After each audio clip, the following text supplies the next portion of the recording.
Welcome to our groundbreaking conference on the future of behavioral finance. I'm Ray Mere from Momentum Investments. We're really excited to partner with the CFA Society of South Africa and the Global Association of Applied Behavioral Scientists to bring you this window into the future. We believe that we can unlock a deep understanding of people when psychology, technology, and the behavioral sciences are fused together. Ultimately, this will help us all make better choices for better outcomes. During this webinar, you'll get a chance to view this from a different perspectives with an amazing lineup of global thought leaders. Some housekeeping rules before we start. For South African viewers who would like to receive CPD points, it's important to please watch the full session and add your ID number to the CPD section so we can verify your attendance. Please also feel free to ask questions in the Q&A section, and our speakers will either answer them live or get back to you after the event.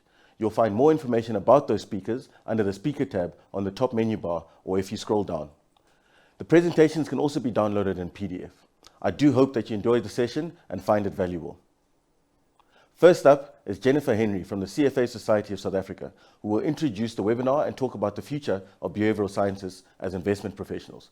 Welcome, Jenny. The stage is yours.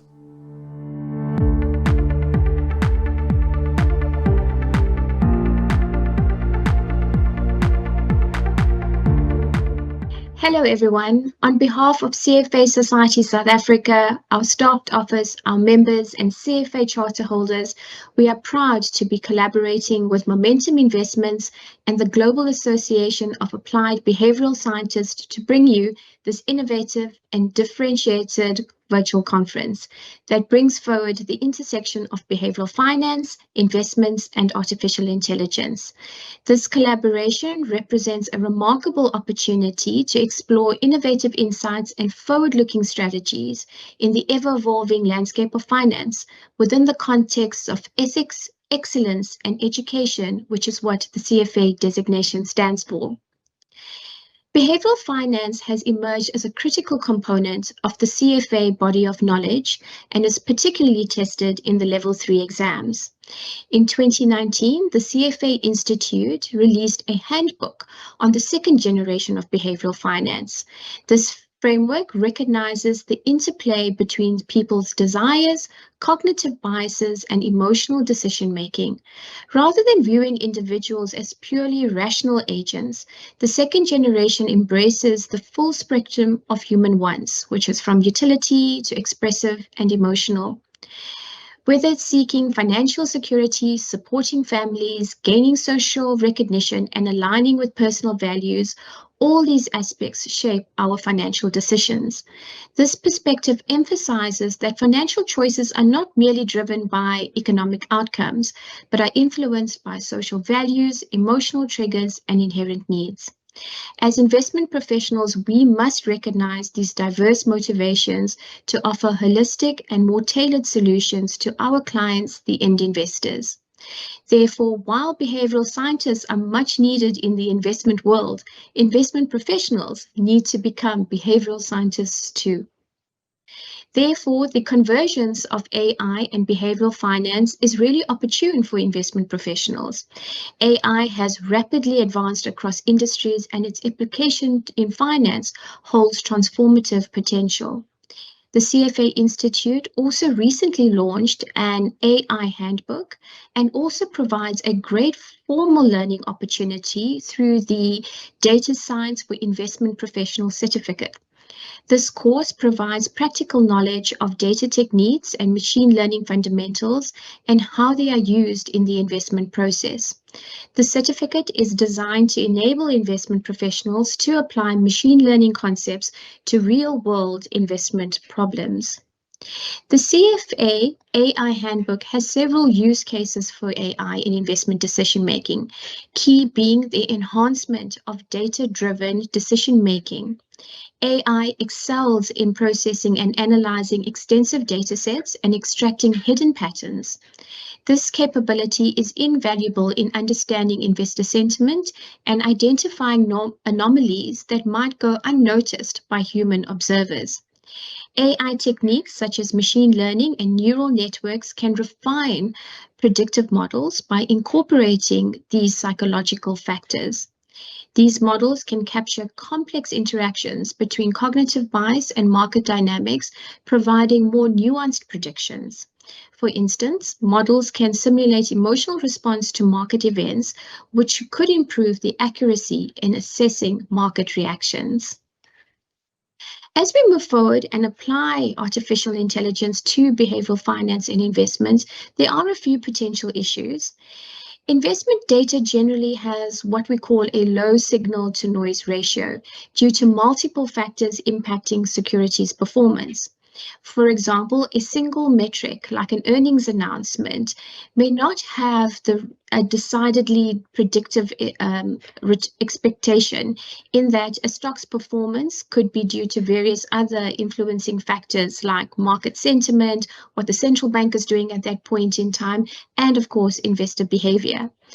So financial markets also face a challenge in the scarcity of available data. A number of our data points are only available on a monthly or quarterly basis. And also financial markets are constantly adapting and changing over time.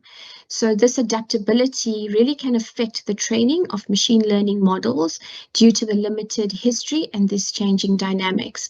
And of course, financial markets involve human behavior and hence much more complexity.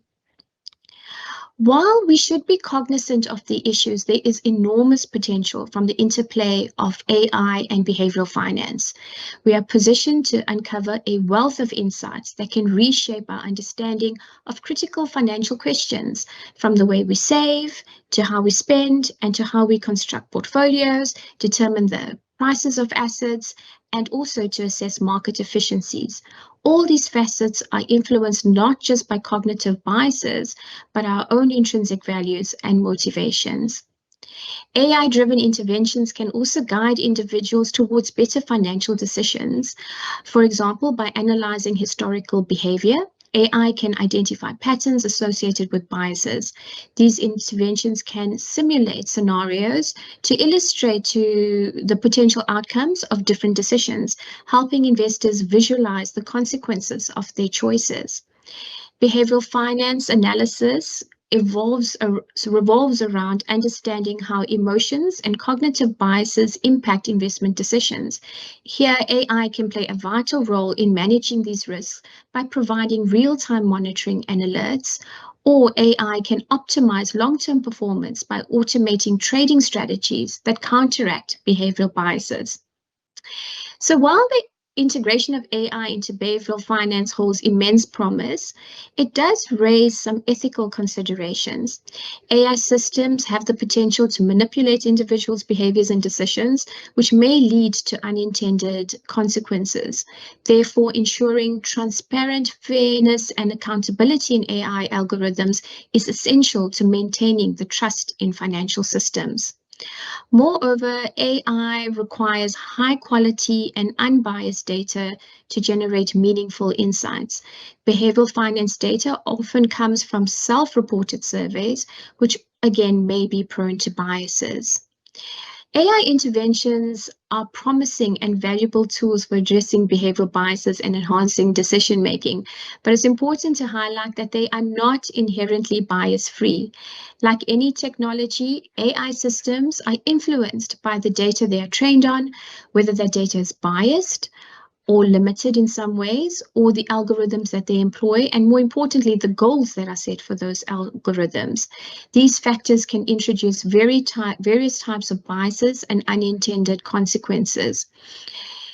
So while complete bias elimination might be challenging, there are strategies to minimize biases in AI interventions, like ensuring that the training data is diverse and representative of various demographics and behaviors.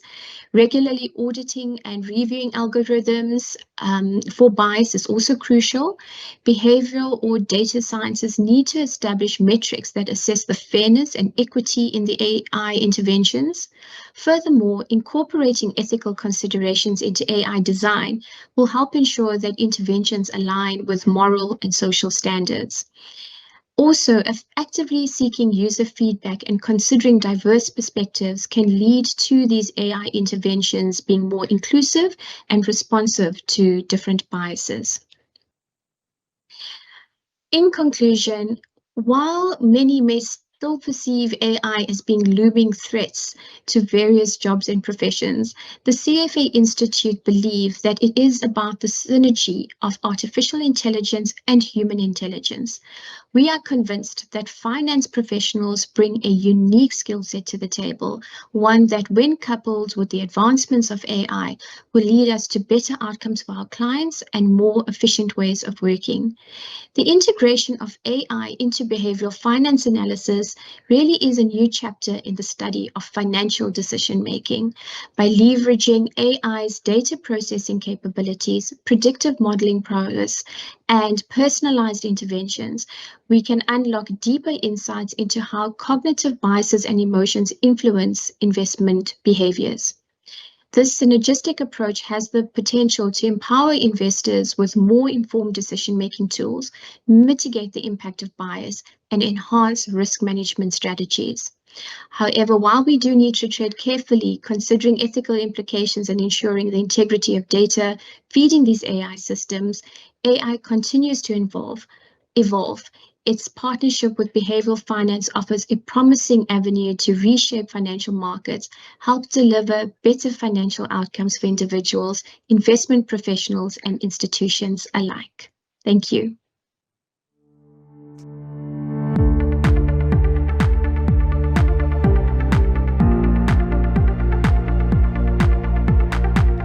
Thanks for setting the scene, Jenny. Next is Tobin Emling from the Global Association of Applied Behavioral Scientists in Switzerland. He's going to introduce us to GAABS. Thank you for joining us today, Tobin. Please take it away.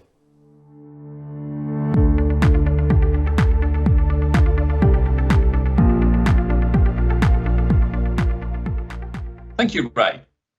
My name is Tobin Emling.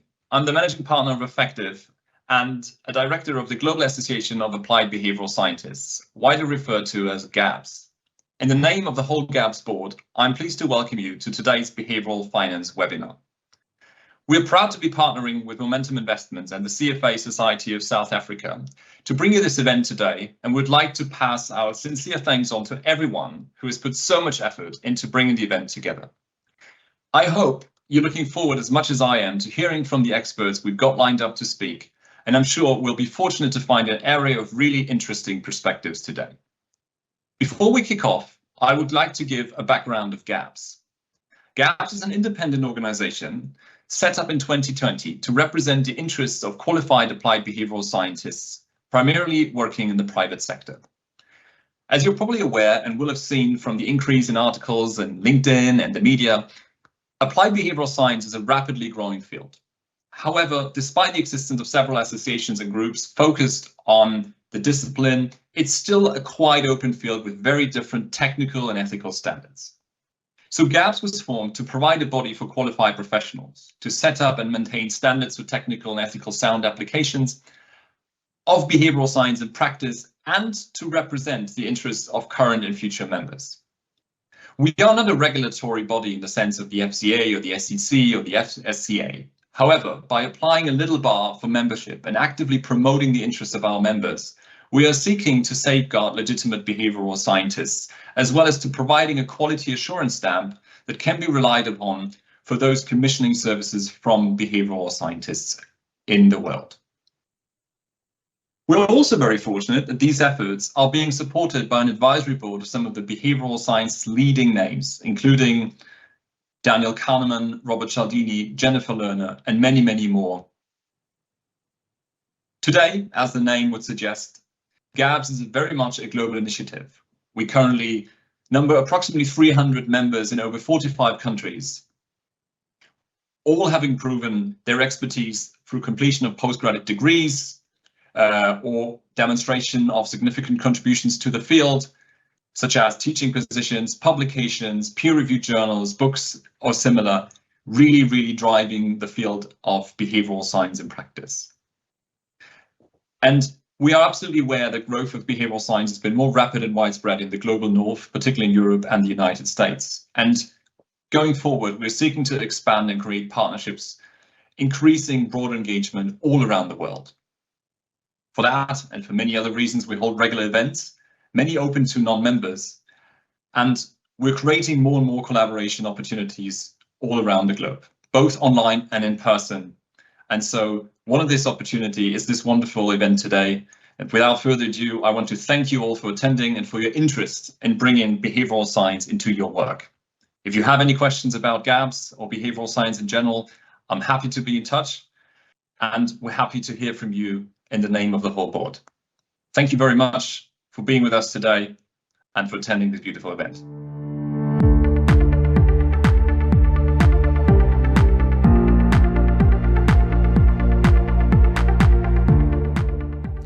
Thanks, Tobin. Just like the CFA Society and Financial Planning Institute here in South Africa, it's great to see a professional body like GAABS growing from strength to strength.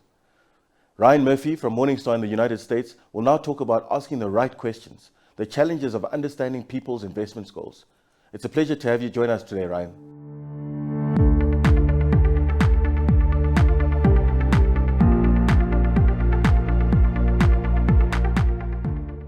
Thanks for that, Ray. So my name's Ryan Murphy, and I oversee the global behavioral insights efforts for Morningstar. In our behavioral science team, we study how people make decisions about risk and money and try and apply that to help people make better decisions. So what I want to talk to you about today is a piece of research we've been working on and asking about the right questions to try and understand the challenges that people have with understanding and articulating their particular goals. So let me start by what is a very simple problem, at least for computers. And so this set of equations here outlines work that comes out of behavioral economics. And if you believe it or not, this has to do with the emotions and feelings people have of gains and losses. These are the kinds of mathematical models we use in experimental econ and finance to understand how people make decisions about risk and money. These are the sorts of problems that computers are exceptionally good at solving. Person can make, say, 100 choices, and then parameters can be estimated in less than 1/10 of a second using these kinds of models. So this is the sort of thing that computers, AI, this is what they excel at. There are other problems that are not so simple for computers. So for example, asking why did a person do that, or how should I think about trade-offs, or what options will make me more fulfilled as a person. It turns out these are rather difficult, not so simple problems for computers. The question I want to focus on today is a question that is simple but not so easy itself, and that is, what makes a portfolio good? And a lot of the research we do in the behavioral sciences starts to try and understand how to better match investors with investments, and a lot of it circles around this particular not so easy question. Now, if you've taken a class in Introductory Finance or Econ 101, there's an answer to this question. It's presented as follows. On the x-axis, you look at the volatility risk of a particular portfolio. On the y-axis, you look at the expected returns. And a portfolio is mapped somewhere within that Cartesian space, right? This might be giving some of you flashbacks to Econ 101. So if I tell you that there's this particular portfolio that has very low volatility risk and very high expected returns, what would you say? Well, you might be naturally skeptical of such a thing, right? This is an unbelievable investment opportunity, probably too good to be true.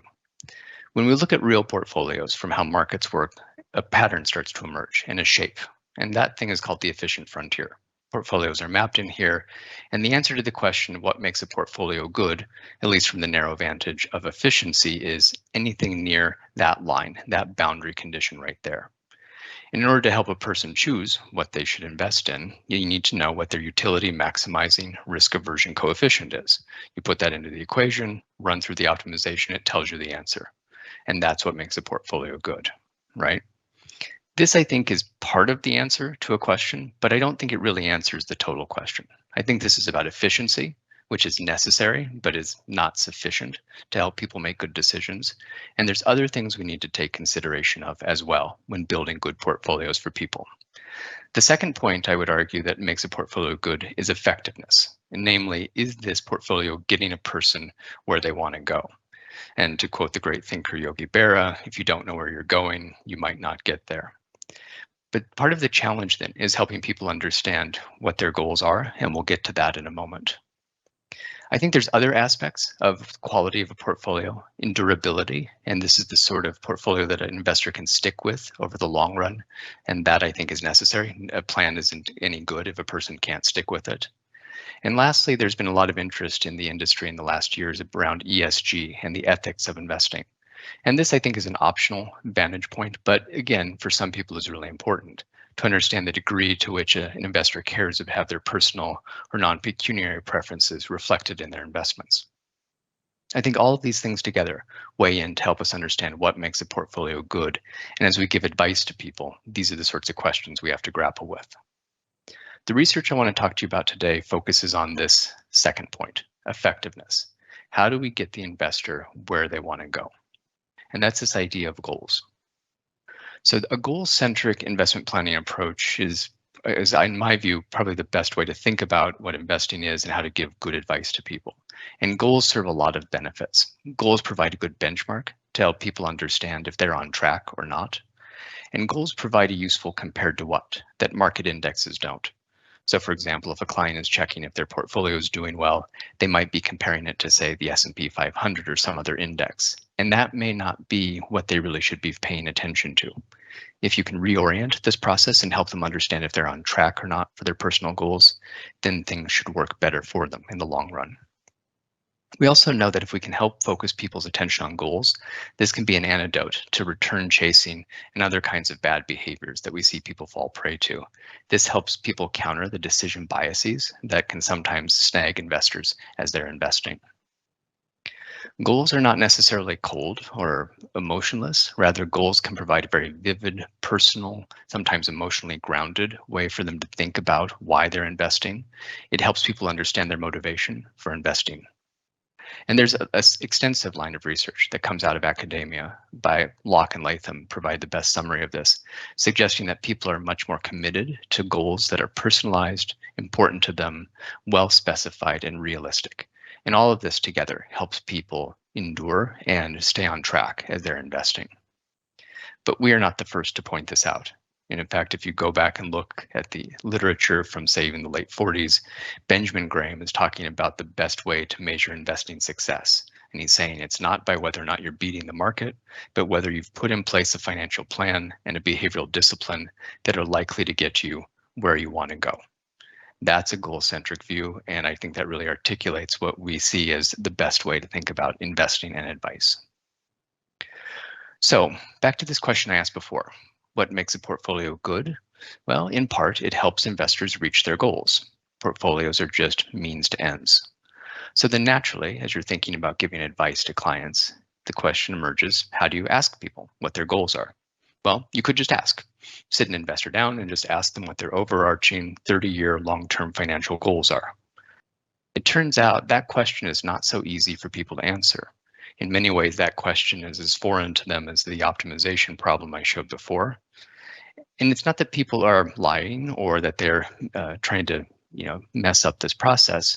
Rather, people can be strangers to themselves.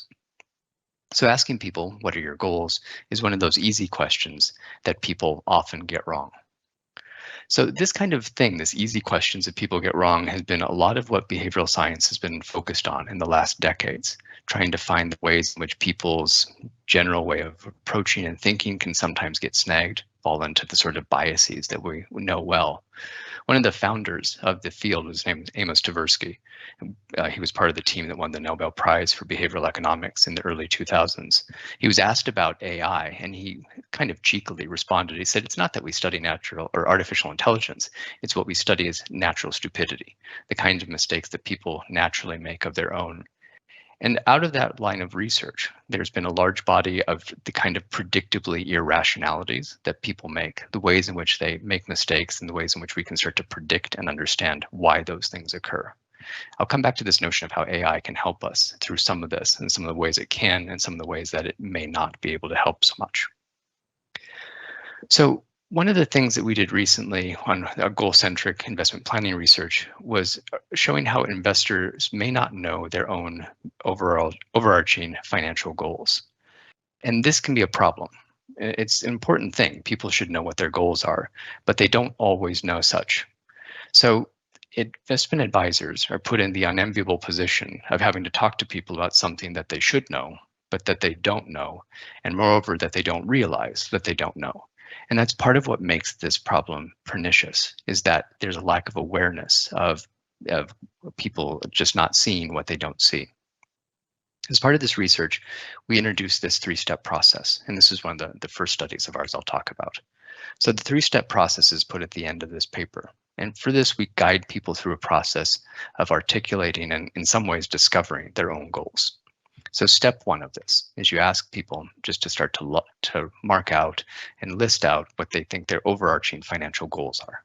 This is just taking pencil to paper, kind of a brainstorming approach, and it takes people about 3 to 4 minutes to start to fill this out.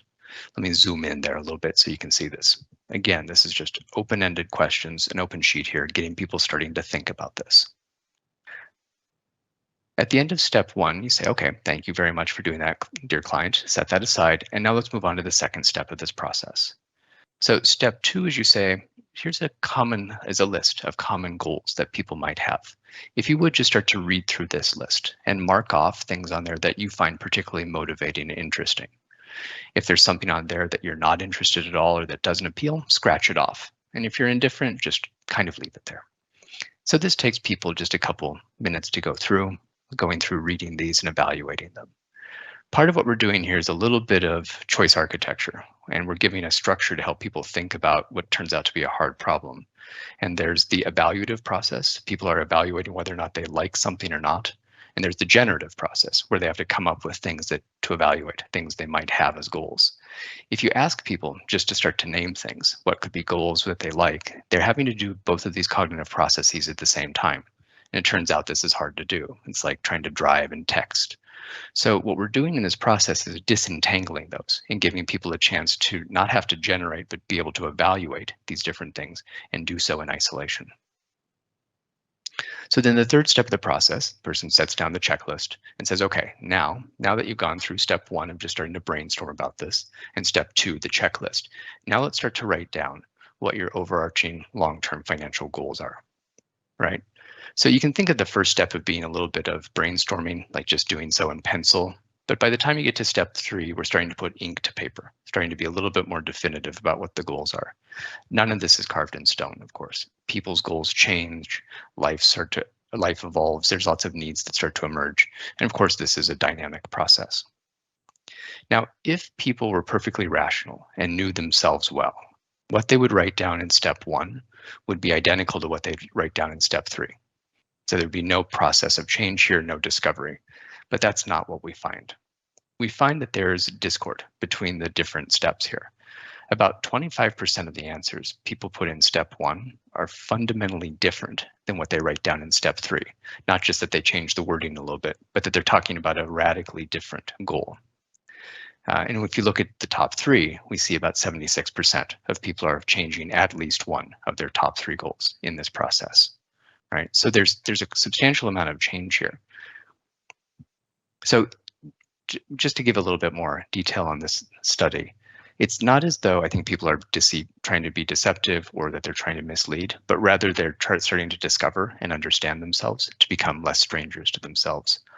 Moreover, what we're doing here is a rather gentle way of nudging people to better understand themselves, rather than confronting them straight off and saying, hey, about 25% of the time, people don't even know what their overarching motivation is in investing. It's a more gentle approach to this. And people tend to find this kind of delightful, right? They tend to smile when they see that they've changed their mind or they have a positive emotional response by the time they get to the third step, like they better understand and can articulate what they're after. And that's also a really positive feature of this kind of process. So this research was published last year, couple of years, and has been used and has some degree of notoriety. And so this continues to come back as a topic for us. And so we revisited this line of research, trying to understand a little bit more about people's goals and digging deeper into this process. And so myself and other members of the behavioral science team started another research line and did this in collaboration with a wealth management firm in Canada. In this study, wealth manager and their clients were invited to join and participate in the research and talk about their financial goals. 310 investors joined, and they reported about 2,400 goals in total. This is not necessarily a nationally representative sample of Canada or the United States, but it tends to be a little bit younger on average. The respondents tended to be slightly wealthier, a little bit more financially literate, and there were a little bit more males in the sample than in the general population proportionally. Here's what we did in this study. Again, it's a three-step process, but it's different than we did before. So step one of this, the study design. We ask people to talk about what their goals are. Just again, off the top of their heads, to talk about what their overarching financial goals are. And people type these things in. It takes them about 3 to 5 minutes or so. Then the second step of the study, what we do is we say, okay, tell me more. Is there anything you might have missed? Maybe start to think of some other things that you may not have mentioned yet, starting to push a little bit deeper. And then in the third step of the study, we say, okay, before we go on, let's consider a framework. Financial goals generally fit into the following categories, and then we delineate a set of categories, which I'll talk about in a moment. And after you've seen these categories and thought about this a little bit more, add any additional goals that come to mind and type those in. And again, this takes people about 3 to 5 minutes. The framework that we provide to people is something called PermaV, and this comes out of the positive psychology area, the psychology of happiness. A lot of psychology traditionally looked at disorders, people who were making bad choices and not very happy. The psychology of happiness movement started about 30 years ago as a response to that, to try and understand what are the positive things people can do and the things that make people happy and fulfilled.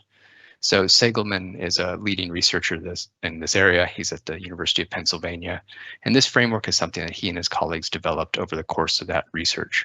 So PermaV stands for the sorts of things that drive and contribute to a person's well-being and happiness: positive emotions, engagement, relationships, meaning, accomplishment, and vitality.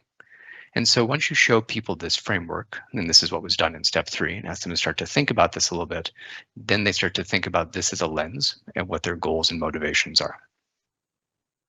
All right, so the study design here of the second study I'm talking about here is we ask this question, what are your goals? And then we ask it again, pushing to try and see if we can help people better understand and articulate what they're motivated by. And in the third step, we provide them a structure. And we use this framework and then see whether or not that has an impact on the kinds of things that they say. Now, if again, people are perfectly rational, none of this will matter. They'll know from step 1 exactly what they're motivated by, and steps 2 and 3 will be redundant. That's probably not going to be the case. One of the interesting conjectures is just by pushing, asking people again, tell me more, asking the same question again, whether or not that's sufficient to help people articulate what they're motivated by. We'll revisit that in a moment as a conjecture.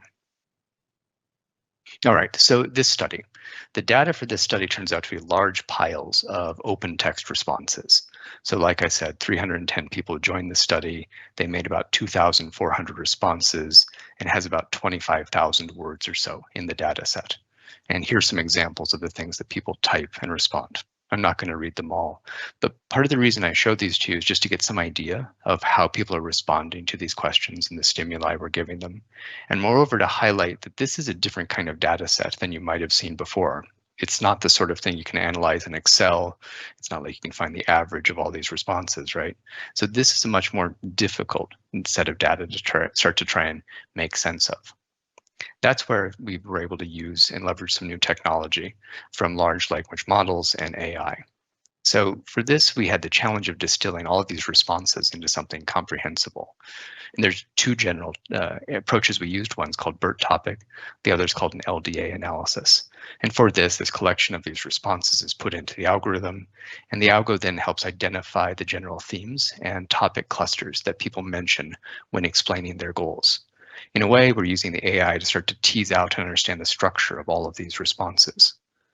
One of the things I like about this in particular is that researchers sometimes have hypotheses going into their studies, maybe even pet hypotheses, things that we want to be true.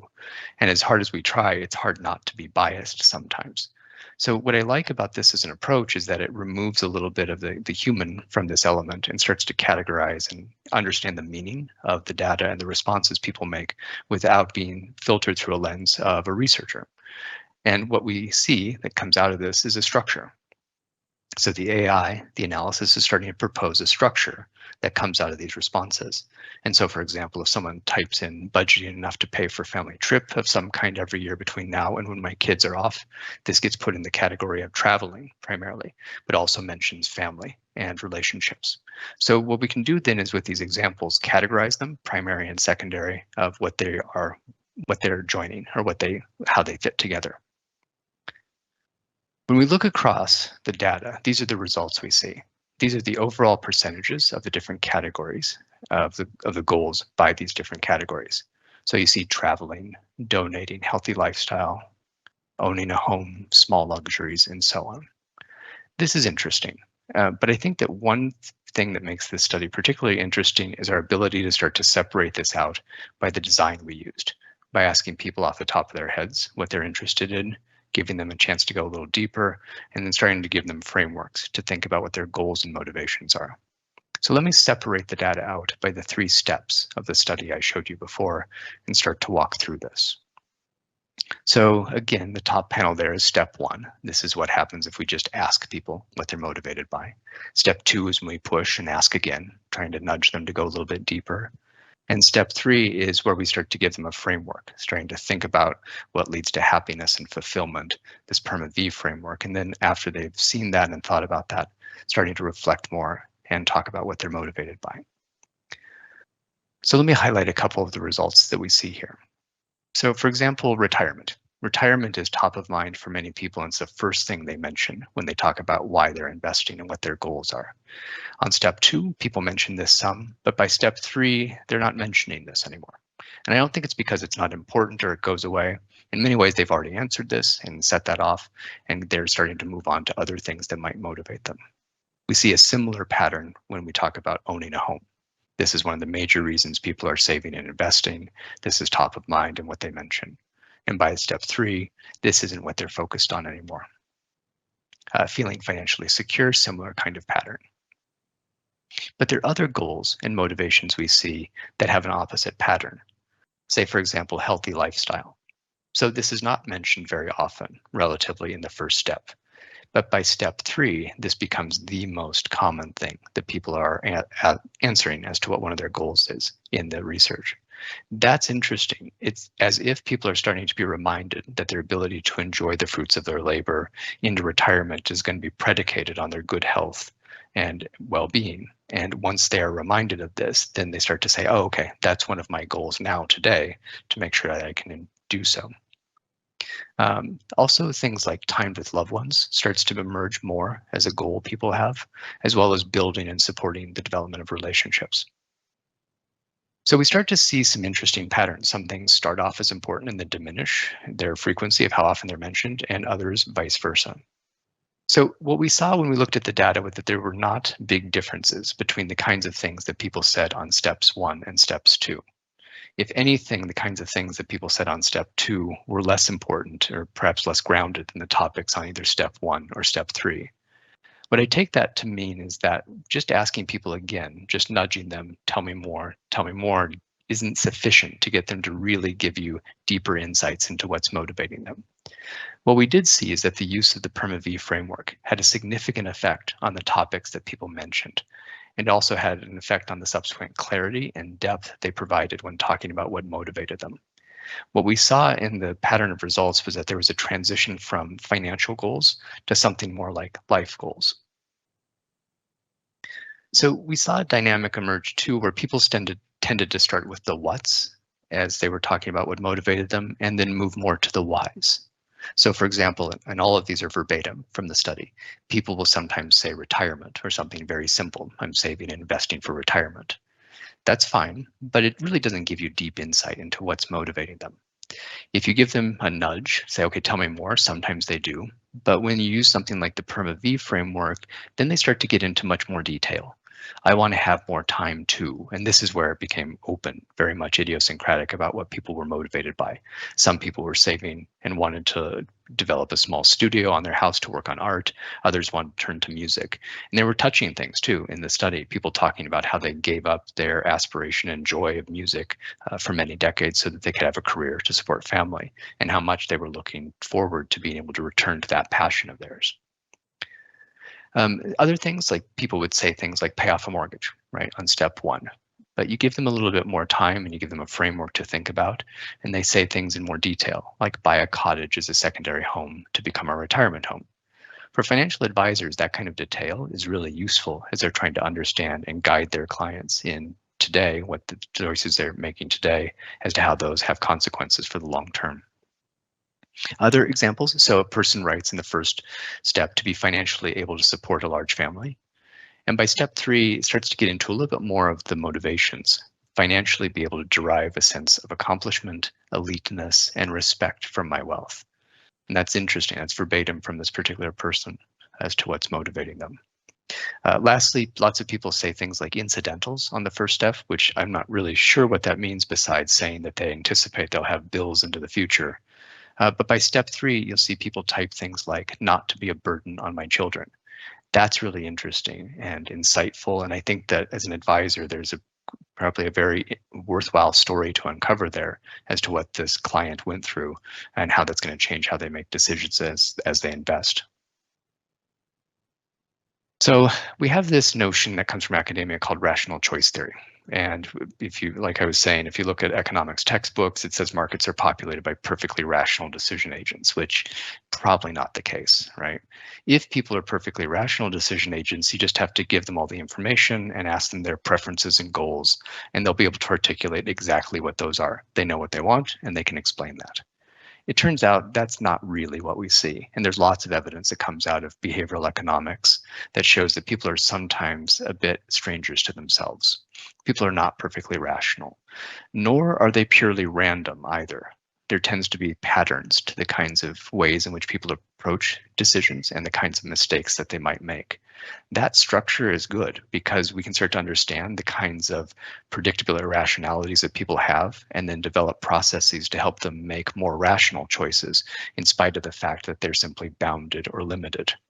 So the mantra that continues to come up repeatedly from experimental economics and behavioral finance is keep it simple, make it easy, ensure that it's relevant. And this echoes a lot of the points that other authors have talked about.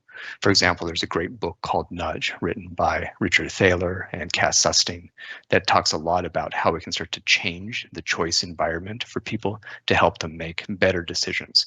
So we're not here to teach people to be rational, but rather help them make choices that are closer to rational because of the structure we provide. The structure we provide can come out of the examples that I just showed. So for example, both of the studies I showed have a kind of choice architecture built inside of them. The first one was a set of checklists, right? A set of options that people can look over and evaluate what they like and what they don't like.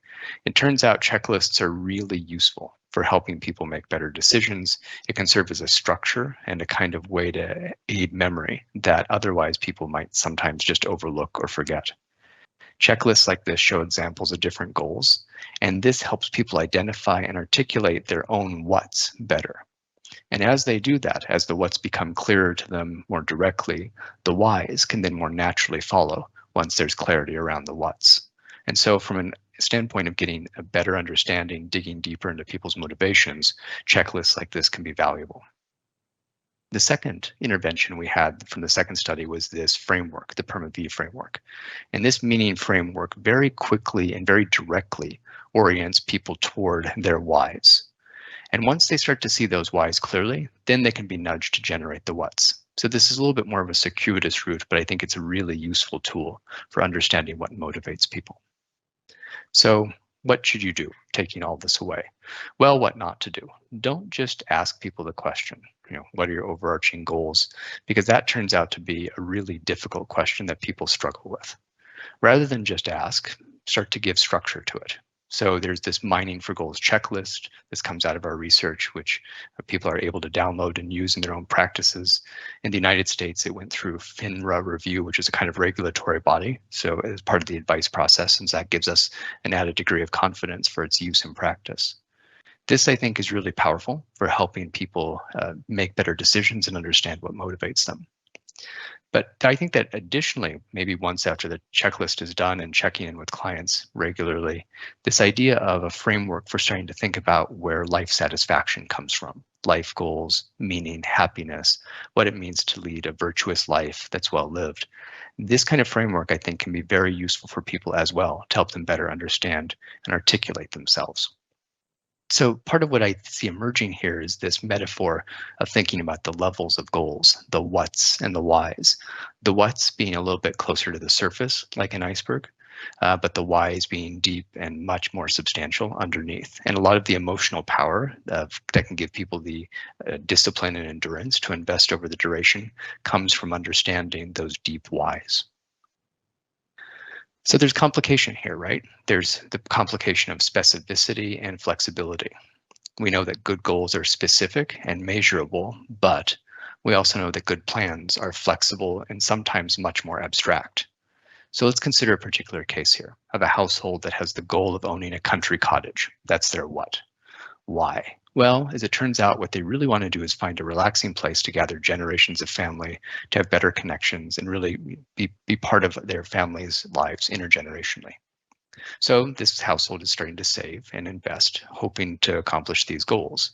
The goal is to own a country cottage, but it's worth keeping in mind what the why is, because we don't know if in 15 to 20 years from now, future generations of family will be able to or be willing to gather at the country cottage as intended. They might have to move farther away for work, other sorts of things along those lines. And so this particular household may not be having the goal anymore of a country cottage, but rather a flat that's near where family is, something that looks very different than what they were thinking, but it's serving the same why. Predictions are hard, especially about the future, right? To quote Niels Bohr here. But as advisors, you're constantly helping people think about the kinds of predictions of what they want into the future and helping them be flexible to be able to achieve those long-term whys. But at the same time, there's power in the specificity of understanding that they're trying to invest for this particular cottage.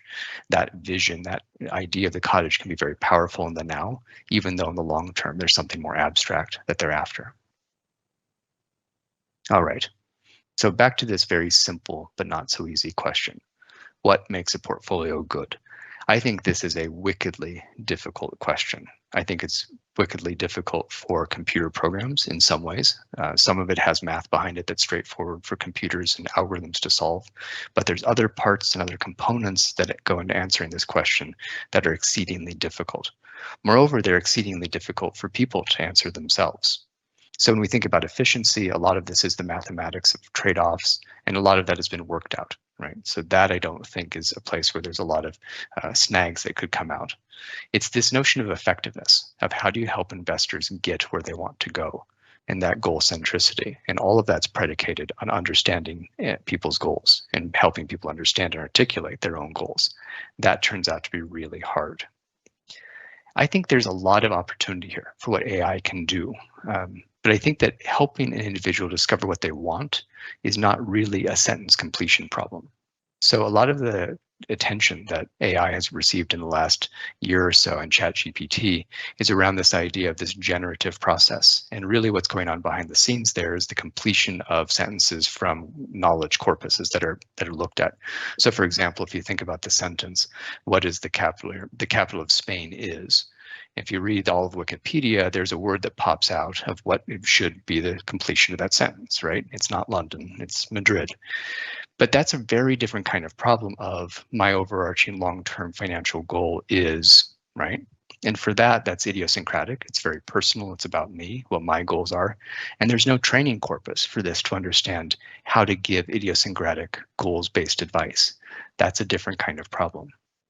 I also recognize that generative AI uses randomness in ways that may not be suitable when helping people understand their motivations, nor to render advice about what they should do with their life savings. So this is something that when we look at our particular modeling practices, when we do this large language modeling, we can run Monte Carlo simulations in that, essentially running these models lots of time and start to find answers that emerge to try and get rid of the effects of randomness or noise. And that I think is necessary as we're doing this process of trying to categorize what people's goals are. And that's something that's different than the way that ChatGPT works, for example, as it generates sentences in response to prompts. That's something I think it's interesting to start to think about, and something I'll need to be tuned as we use these AI systems to start to give people advice. All right, that's what I wanted to cover with you today. Thank you very much for your time and attention. I appreciate it, and go from there.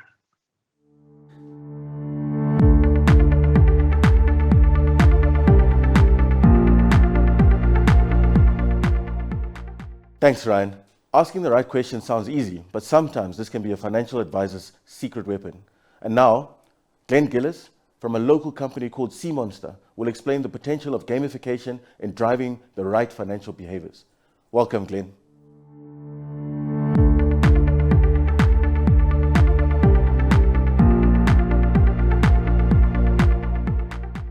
Hi, thanks, Ray. Really appreciate the opportunity. Super excited to be talking to you today about the power of gaming and how they can change the world of financial education and pretty much everything. There's no problem in the world that can't be made better through the power of a game. So just a quick background, we're a sea monster. We've been doing nothing else for the last 12 years. We've built about 120 of these things. The overwhelming bulk of them have been in the area of financial education, all the way from kids to adults, but more on that to come. And we work at senior levels within large organizations across South Africa, Africa, and around the world, all of whom are interested in doing something differently and doing something in a way that can nudge behavior in the real world, but also in the digital world. And we can use the power of the data and the insights that you guys generate and figure out how to actually give that expression in a way that is engaging back to its customers. So what is an impact game? Well, as the name would suggest, it is a game. And as humans, in fact, all mammals learn through play. And so it's a very instinctive ritual which we go through from being young all the way through to adults. We still learn through play. Schools and universities try to get it out of us, but they can never quite do that. And the purpose thing is pretty much the same business that you're all in. It's got to do with behavior change. It's got to do with nudges. It's got to do with how we represent this information back to our customers in a way that is visual, engaging, bite-sized, and critically is done in a way that can give them agency. In other words, through their own actions, they can change the world around them. So the format for the time that we have together, 25 odd minutes, is give you a quick overview of some interesting ways to think about them, things that are deceptively simple, I'd like to believe, won't be completely new to you, but hopefully bring new spins to them. And then we'll take a deep dive into a couple of the case studies that we'd like to share with you. But as always, reach out anytime, always happy to chat and share more of our experiences. So to start at the beginning, interesting that most people have got a preconceived idea about what a game is. The image that so many of us have is two teenagers sitting on their mother's couch in their underpants. Apologies if you are watching this around one of your meal times. But, you know, we have this preconceived idea that it is kids playing Fortnite. I don't know why that is, but it just seems to be the predominant theme. But if you look across all cultures, and particularly the African cultures, gaming, it takes on many, many different forms. And of course, we've had arguments with people at senior levels in organizations and say, I don't game, I'll never be that person. And then I catch them doing Wordle on the side, and I'm like, well, what did you think that was? And so the whole point is that this preconceived idea is pretty much the first thing that we need to actually shift. And luckily, this is where the first piece of data and science comes into it. 35 to 55-year-old women are some of the heaviest gamers in the world. They spend more time and more money than many other demographics. What? You mean our customers? Yep, the Candy Crush generation. So these are people who play games, but we wouldn't think of them as typical. And as I said, that's where we would rather have data and science informing our decision making, which is obviously something that we share in common with you. So the question then is what makes a game? And if we take one step back, maybe that is a good, it's useful to get a definition out there. So the first is it needs to have a goal. I need to know that I've actually got some sort of win state. The second is I need some rules. I need to know if I'm making progress and how those rules kind of express themselves.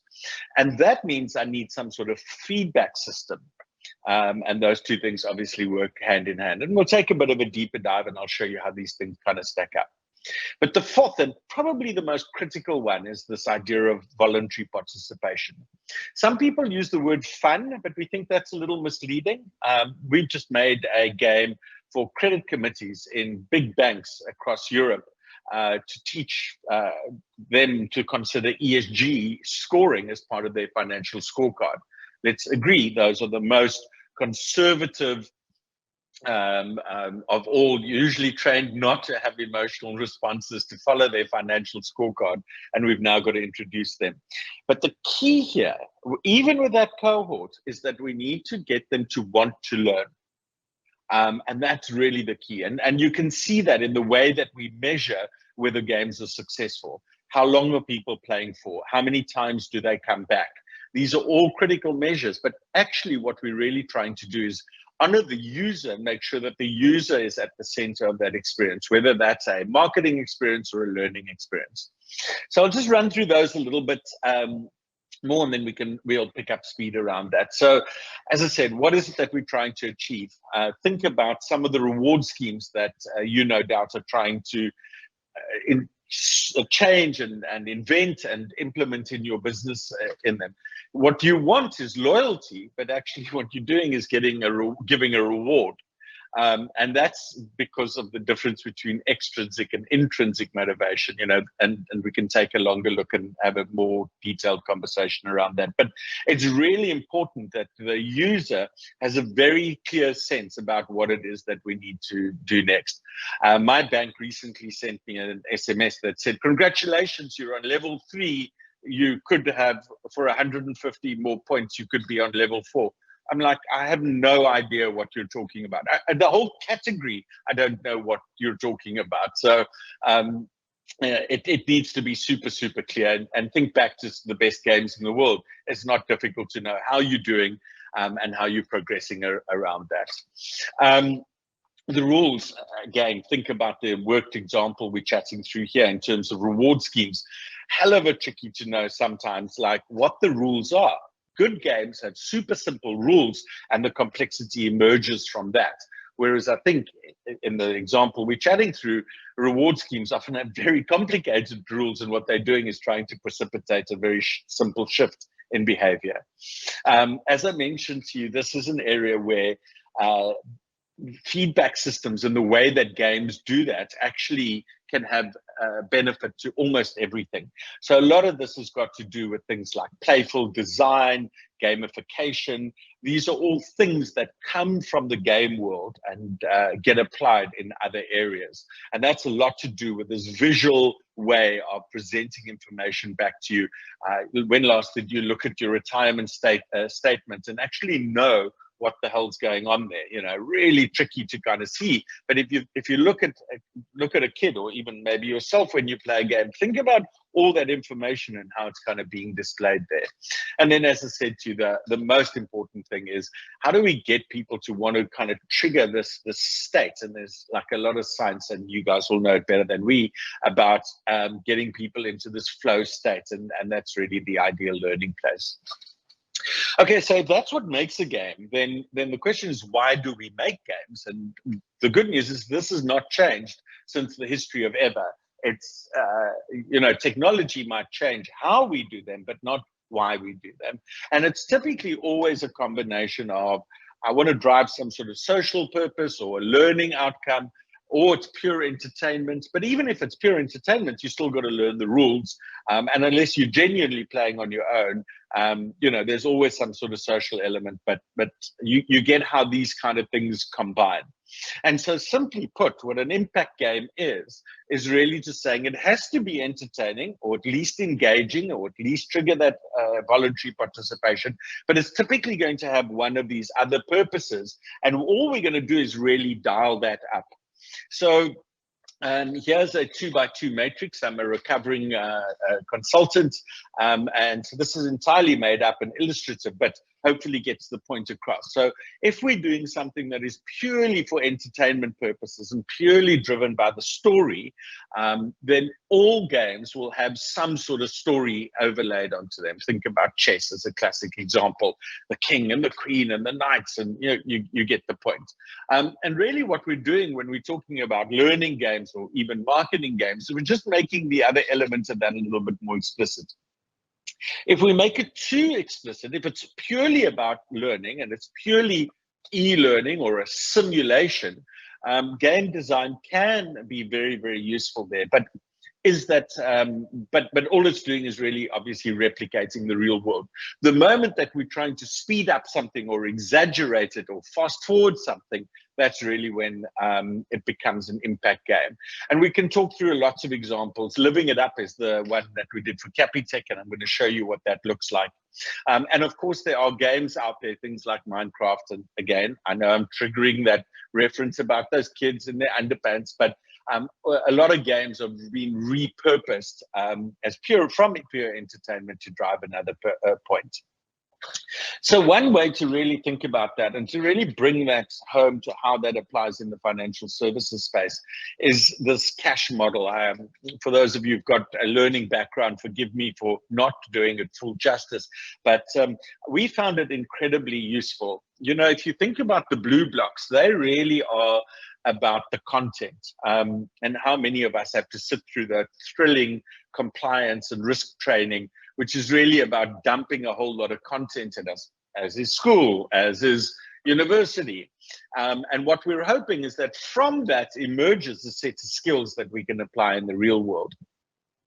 But what we know from the world of work is that actually it's the attitude which determines success. So yes, I need you to know something, but it's how you show up and how you use that information.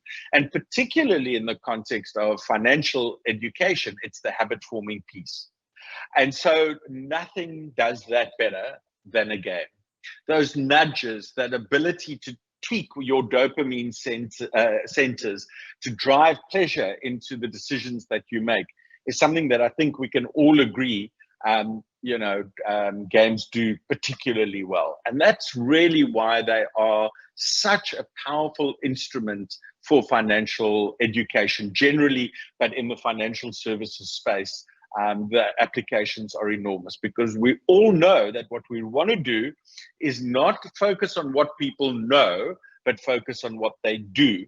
And what we need them to do is change their habits gradually, systematically, over a course of time.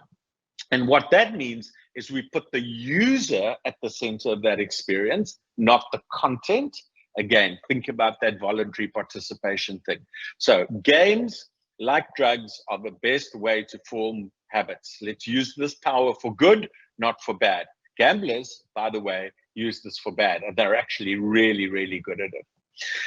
Let me give you a couple of examples of this, and we can chat some more from there. So Capitec, as you know, amazing brand, amazing achievement in terms of how they've come into the market over the last 30 odd years now, and really shaken things up. And they are, as they say, a data-driven business in the truest sense of the word. And they approached us with a simple insight, and they said, look, like every other financial institution in the world, we have a commitment to spend money in financial inclusion. What could we do to turn this into a strategic advantage? Super simple. So rather than, forgive me saying this, fitting this away, the money you all spend in little activities or sometimes even significant activities, what happens if we focus that and do something a little bit more significant? And what happens if our primary business sponsor is actually the head of data, with a secondary sponsor being the head of marketing, but the money's coming from the financial services space? And we're like, where do we sign? How do we do this? And so we went through a co-creation process with them. We got alignment at a very strategic level about what it is that they're doing. You'll see that there's actually very little branding on the game. So the credibility of the brand is all that we really need. People are not stupid. They get that this needs to be a branding that, this is brought to you by, but they're not trying to sell you anything in the short term. And the way that the game works is it lives on the App Store, and therefore it needs to compete with pretty much any other game out there. This genre is like a homescapes. You start off with your basic apartment and you want to pimp it. You want to buy furniture, a TV, fridge, story of our lives, right? You got to go to work and you got to make all of these decisions along the way, and then stuff happens, and were you insured? So we're slowly being explicit about some of these financial concepts. But actually what we're really trying to do is get you to think about delayed gratification. This idea about setting a dream and then working systematically towards that. And so that's exactly how the game loop works. A series of dreams, a series of things that you'd like to do through your avatars, and what you want those avatars to achieve in their life.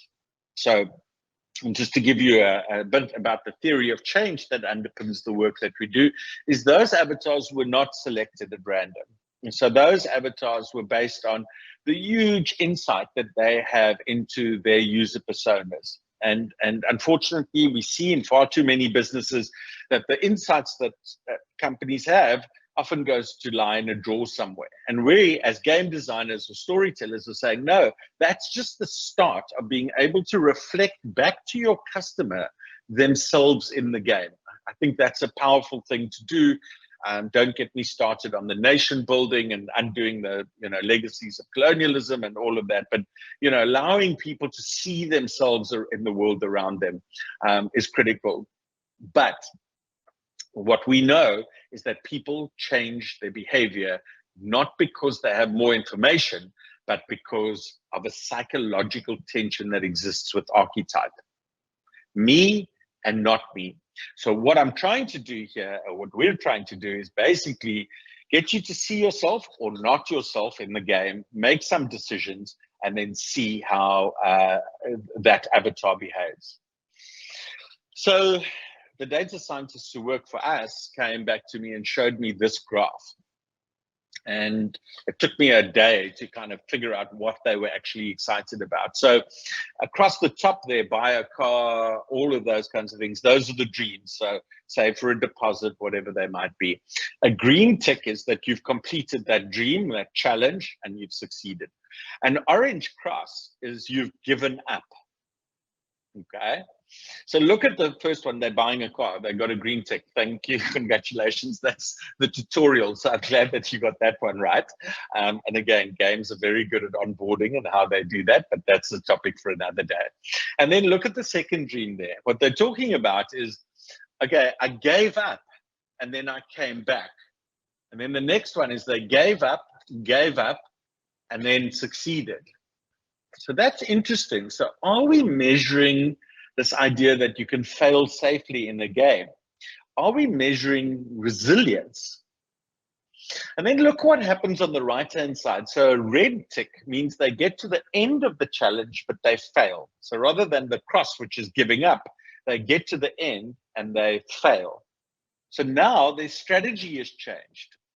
So instead of giving up, they're playing all the way through. Red tick, green tick, succeed. Is that critical thinking? What are we measuring there? Isn't that incredible to think that they've evolved their strategy? What happens if I said to you that a cohort of people who play the game like this have better credit behavior in the real world than the average Capitec customer? Say that again slowly. You and an avatar in a game that you found on the App Store, and how your avatar plays that game correlates with real world credit behavior. That I believe to be a world first. Unfortunately, I cannot share too much more about what happened next, but I'll leave it to you to imagine how the head of data might be using that information. So that game that I just shared with you with Capitec is for young adults. So it's primary audience 18 to 25-year-olds, and you can see the context in which it was set. So here's another big bank, the big green one this time, Nedbank. What an amazing experience it was working with them as well. So they came to us through our partnership with PwC and wanted to really get their heads around, okay, so what is this metaverse thing that everybody's talking about? And we're like, okay, well, look, we've only built like 40 VR and AR things over the last decade. So let's agree that we need a definition of what it is. And one of the things it is this persistent virtual world. And it, in other words, it's a world that lives outside of you as the player creating it. And we suggested that they go to where their customers are. And one of the big ones in the world, as you know, is Roblox, like Minecraft and so on. So that dictated the age range, which was really 8 to 10, 12. And what that allows us to do is say, future employees in future value propositions. Remember, we're not selling them anything. We're just trying to understand what it is that that's going on in their heads. And so, yeah, the answer is welcome to Chowtown, man. And watch this video and you'll get what it's all about. So basically, kids want to play games. Parents want kids to play good games. And Nedbank is the trusted authority to teach you about entrepreneurship and future orientation. And so this is what's called a tycoon game. And we're very, very excited to be able to share that it is all about starting a restaurant with selling boerewors rolls, of course, whatever would you do in South Africa, and then how you upgrade your equipment, and then you can sell bunny chows, and then you could add other things onto your menu. You could also buy more equipment and watch this space, because coming soon you're going to be able to hire more staff so that you can grow your empire. That's what a tycoon game is all about. And the learning that has gone on in the background is really the exciting piece. So the number of positive feedback channels that we're getting, the way that kids are receiving this, the way that parents are receiving it, you know, Nedbank is really, really shooting the lights out in that. And it's, dare I say, a long game. It's not something that we're going to, you know, we watch the space. There's more to come. But the point is that, you know, for once, there's really, really positive PR. And we're really teaching kids very, very practical rules about life. Remember that future orientation thing, that delayed gratification thing. Well, you can't become a tycoon unless you do those things. It's breaking box office records everywhere we go. So, yeah, I think we're at more than 100,000 visits at the moment. And look at that average engagement time, 12 minutes. And you bear in mind, some kids just pop in and see what it's like, and they do bounce despite our best efforts. So just think about that. In terms of your traditional marketing channels, we've got people spending 12 minutes and coming back multiple times per user. Compare that to fractions of a second that you might have anywhere else. And so, yeah, this is just 2 examples of the kinds of work that we do. As I said, we built over 100 of these impact games. And really just wanted to leave you with a couple of sort of take-home points. So we know games are not just for kids. Everybody learns better through the power of a game. And what we're able to do is take things that are structurally complicated, where there are lots of moving parts, life, the data in your businesses. Any complex interaction is not just one-dimensional. And you're able to present that back into the world in a way that really kind of brings it all together. And we're able to then set a goal so that people know what to do. And we're able to overlay a narrative on top of that, because actually the goal is not necessarily the win state itself, but it's actually the hero's journey that we're hoping for people to go on. So that's that psychological tension that I was talking about. And you know, you can have the best data in the world, but unless you can put a compelling story together and use that to sell a big idea, your board's not going to sign off on anything. And so the games bring the narrative and that behavior change things together. And then what we're able to do is provide clear rules and feedback. If I tweak this, if I do this, what will happen? And how do I actually progress? Remember, I gave you the example of these reward schemes that think that they're creating loyalty, but they're just basically teaching us to buy on discounts. And that's, a game can start to give you ways to address that. And they give you immediate feedback in a way that is visual and engaging, pushing certain information to the background. Think about the dashboards that you look at work all day. It's overwhelming. Well, a game could make that better. And that's really got to do with playful design and those elements of gamification that can be applied to pretty much anything. And then just to say, lastly, it's all got to do with the user. It's not about the content. It's not about the data. It's being able to put them in the center of this experience and give them a sense, whether they are corporate credit committees or young kids thinking about what it is that they want to do in the world. The question is, how do we get them to realize that through their own actions, they can make tomorrow better than today? And if that's what we've done, then as financial service custodians, we've achieved our mission here.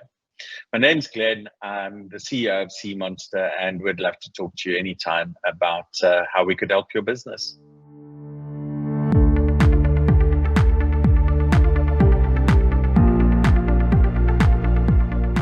Thank you for a very impactful discussion, Glenn. Getting kids into the right financial behavior early on is so important, and what better way to explore than through games? We'll now have a short comfort break. Please grab a cup of coffee or enjoy the short videos that we have lined up for you.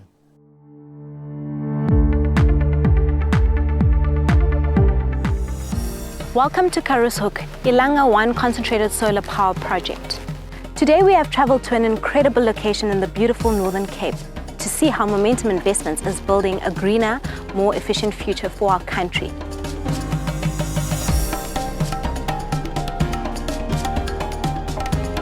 Our mission statement is simple. It's about unlocking the green economy. I think, for me, this can be the mecca of renewables, creating new jobs, new industrialization for the better of everyone. This is what we call a thermal energy storage solution. We can produce baseload electricity, that is power around the clock. So part of the benefits of bringing something like this, it's creating the jobs of the future. And in addition to that, creating clean electricity, greener electricity, that is good for everybody's health because there's no pollutants. And at the same time, it's helping South Africa meet its climate change obligations around reducing its carbon dioxide emissions. Standing here in this fantastic space surrounded by such an amazing project, I'm once again reminded that we at Momentum Investments truly do live our mantra of doing well by doing good. Because with us, investing is truly personal.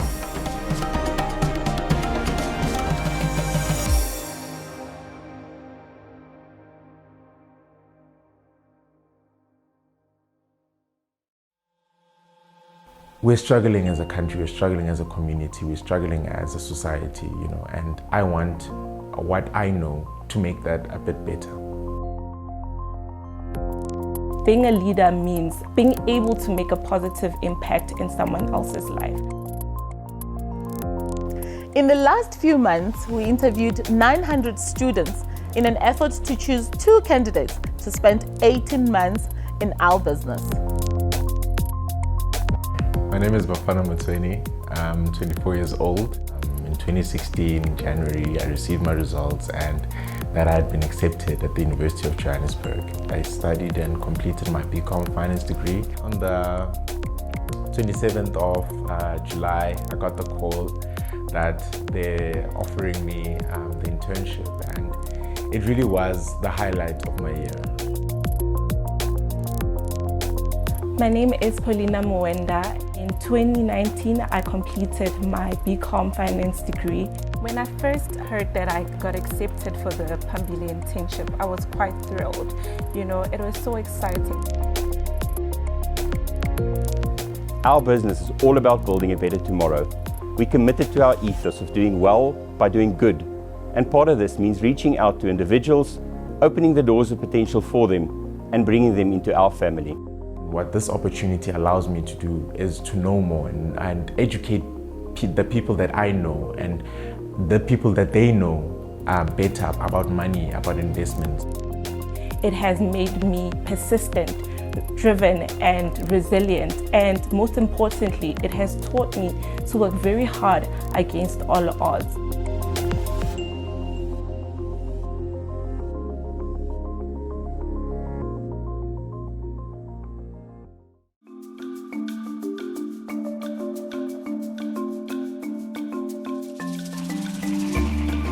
Protecting planet Earth has become more and more important in the past 2 decades.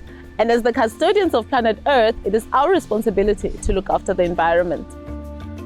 Umoya means wind, and today we've traveled to the incredible West Coast to visit the Umoya Energy Wind Farm. Sabri, tell me a bit about the Umoya Energy Wind Farm.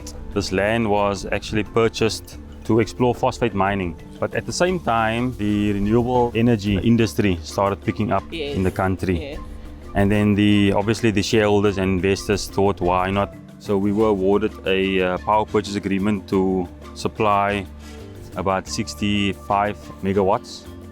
We ended up with 37 wind turbines with a capacity of 1.8 megawatts each. And that is all able to then supply at full power and meet the demand of our power purchase agreement and our contracted capacity.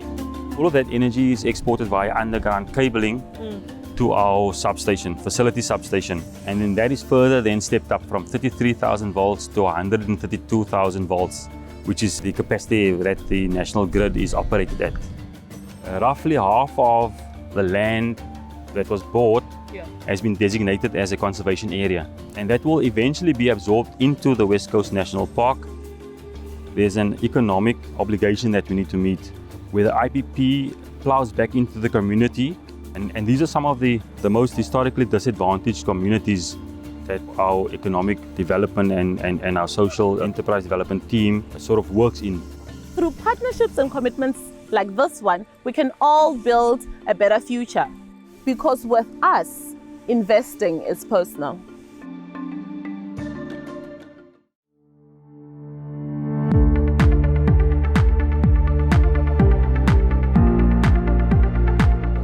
Welcome back. Next, we have the former head of behavioral science at 10 Downing Street, Dr. Laura de Mollier. She is joined by author and behavioral strategist Sam Solza. They'll give some thought on the intersection between behavioral science and AI and how this unlocks better decision making. The stage is all yours, Laura and Sam.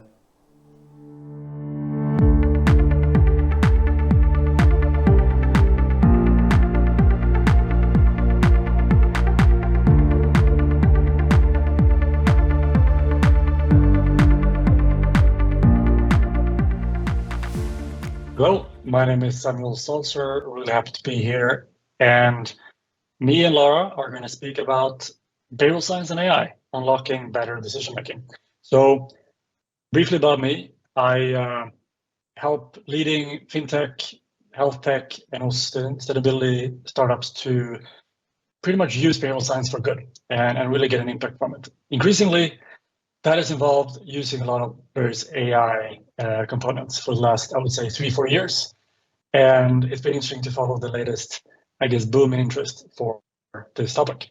So with this presentation, we hope to provide you with 2 things. So one is I'm going to talk to you about how to maybe a little bit think about AI. So how do we make good decisions about AI? And then Laura will speak about how to make better decisions about humans, partially with AI and behavioral science. So let's get into it. How do we make good decisions about AI? Well, for me, a really important component to all of this is building some form of useful mental model. So when we think about what is in the AI equation, we obviously have both the AI models and then ourselves, and then some potential impact, output, what everything we want to do together with the AI. And so let's establish the main players. We'll start with AI, and we've come a long way in a relatively short amount of time, it feels like. So when a lot of people think about AI, I think they didn't really notice much until sometime, let's say last year, when around the release of ChatGPT, that's really when a lot of people got interested. But obviously there's been a lot of work that's been laid for a long time. And if we compare the latest advances in GPT-4 versus what was kind of the benchmark end of last year, a lot has changed. It's increasingly getting very impressive. And we can even say today that, you know, on most one-off tasks, AI models perform well as a college level, you know, educated person would. And so that is quite wild for many people. However, one thing that I would say is maybe one of the first takeaways from this is that while, of course, these models has been crucial in driving a hype for AI, perhaps equally crucial or more so has been the role of interfaces. So what do I mean by this? Well, again, going back to, let's say, GPT-3, that was the model that was kind of before the current one by OpenAI. That model had been around for about almost 2 years when ChatGPT hit the world stage. And what ChatGPT allowed for is suddenly an interface that effectively allowed anyone to interact with this model. So not much had changed with the model itself, but suddenly there was an interface there. And that is actually a pretty profound insight, because we need some form of middle between a really good AI language model, for example, and a human. The tricky thing is that they're not the same. We have struggling communication, and the interfaces that exist are very much their role. So if you've seen this explosion of AI tools, well, they're all using the same AI model or models, maybe one from Anthropic or from OpenAI, or, you know, there's a couple of open source as well. But it's a handful of models that are pretty much powering thousands of AI tools, because the interfaces, the tools are there to kind of provide this connection between the models and the humans. And so with the case of ChatGPT, it offers our opportunity to kind of effectively provide prompts that goes to the language model and then comes back as outputs. And we can, in some ways, think about this as a supporting of overcoming information asymmetry. We know something about our world that the AI model doesn't know. The AI model knows a lot, but it doesn't know anything about our unique context for the most part.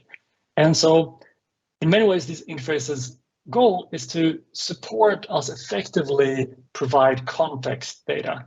You can call it context asymmetry. Like, how do we close that gap so that the AI model knows what specific context we're in, what specific thing that we're struggling with, and so on.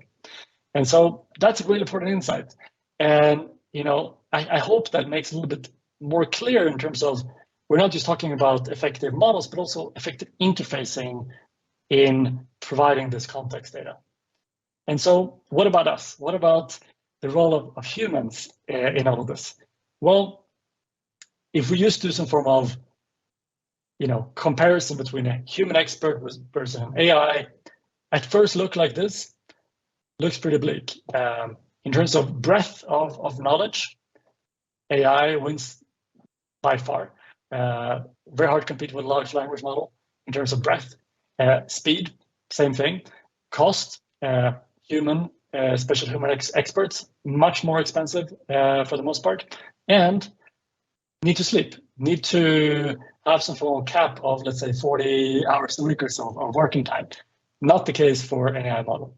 So looking at this, you can easily feel like, what's the purpose of humans? We kind of clearly have a huge disadvantage over these models. Maybe we should just plan for early retirement.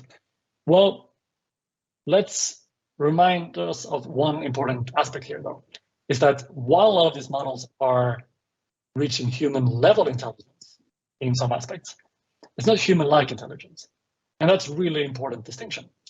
So when we look at some things that stacks a little more in the human experts side of the equation of or favoring them, we see that memory is still something that favors humans.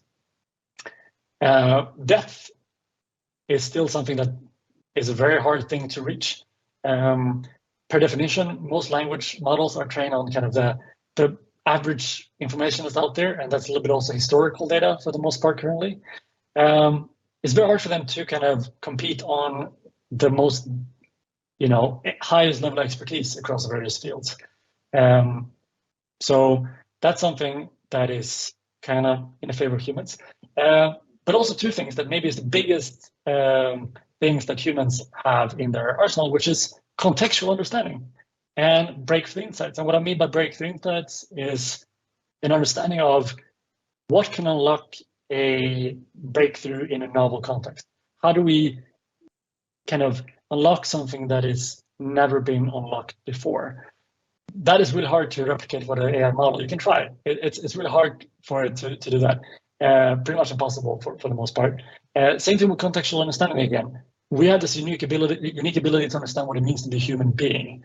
And yeah, you can kind of describe this to an AI model, but there's a lot to be asked for that's still not being matched there. So what does this mean? Well, it means that your expertise determines your AI potential. Expertise is becoming increasingly crucial to leverage. And one way to think about this is that we have, let's say, this quadrant. We have domain expertise on one side, we have AI expertise on the other. Kind of dividing this up, we have some people that are novices who are low on both domains. We have some AI enthusiasts, high expertise in AI, low domain expertise, domain experts, who is the converse. And then we have what I currently call expert square, the ones that can leverage both high level of AI expertise plus domain expertise. When we look at value generating or output generating, this becomes really interesting because we see that, in terms of quantity and quality, there's quite a bit of difference here. And we'll walk through each of these at a time. So we'll start with AI enthusiasts. So we can quite easily assume that someone who is leveraging effectively AI models and tools are likely to output more, but can they output better, especially if they lack some form of clear domain expertise? Well, oftentimes not. They often become efficiently bad because they don't know what good looks like.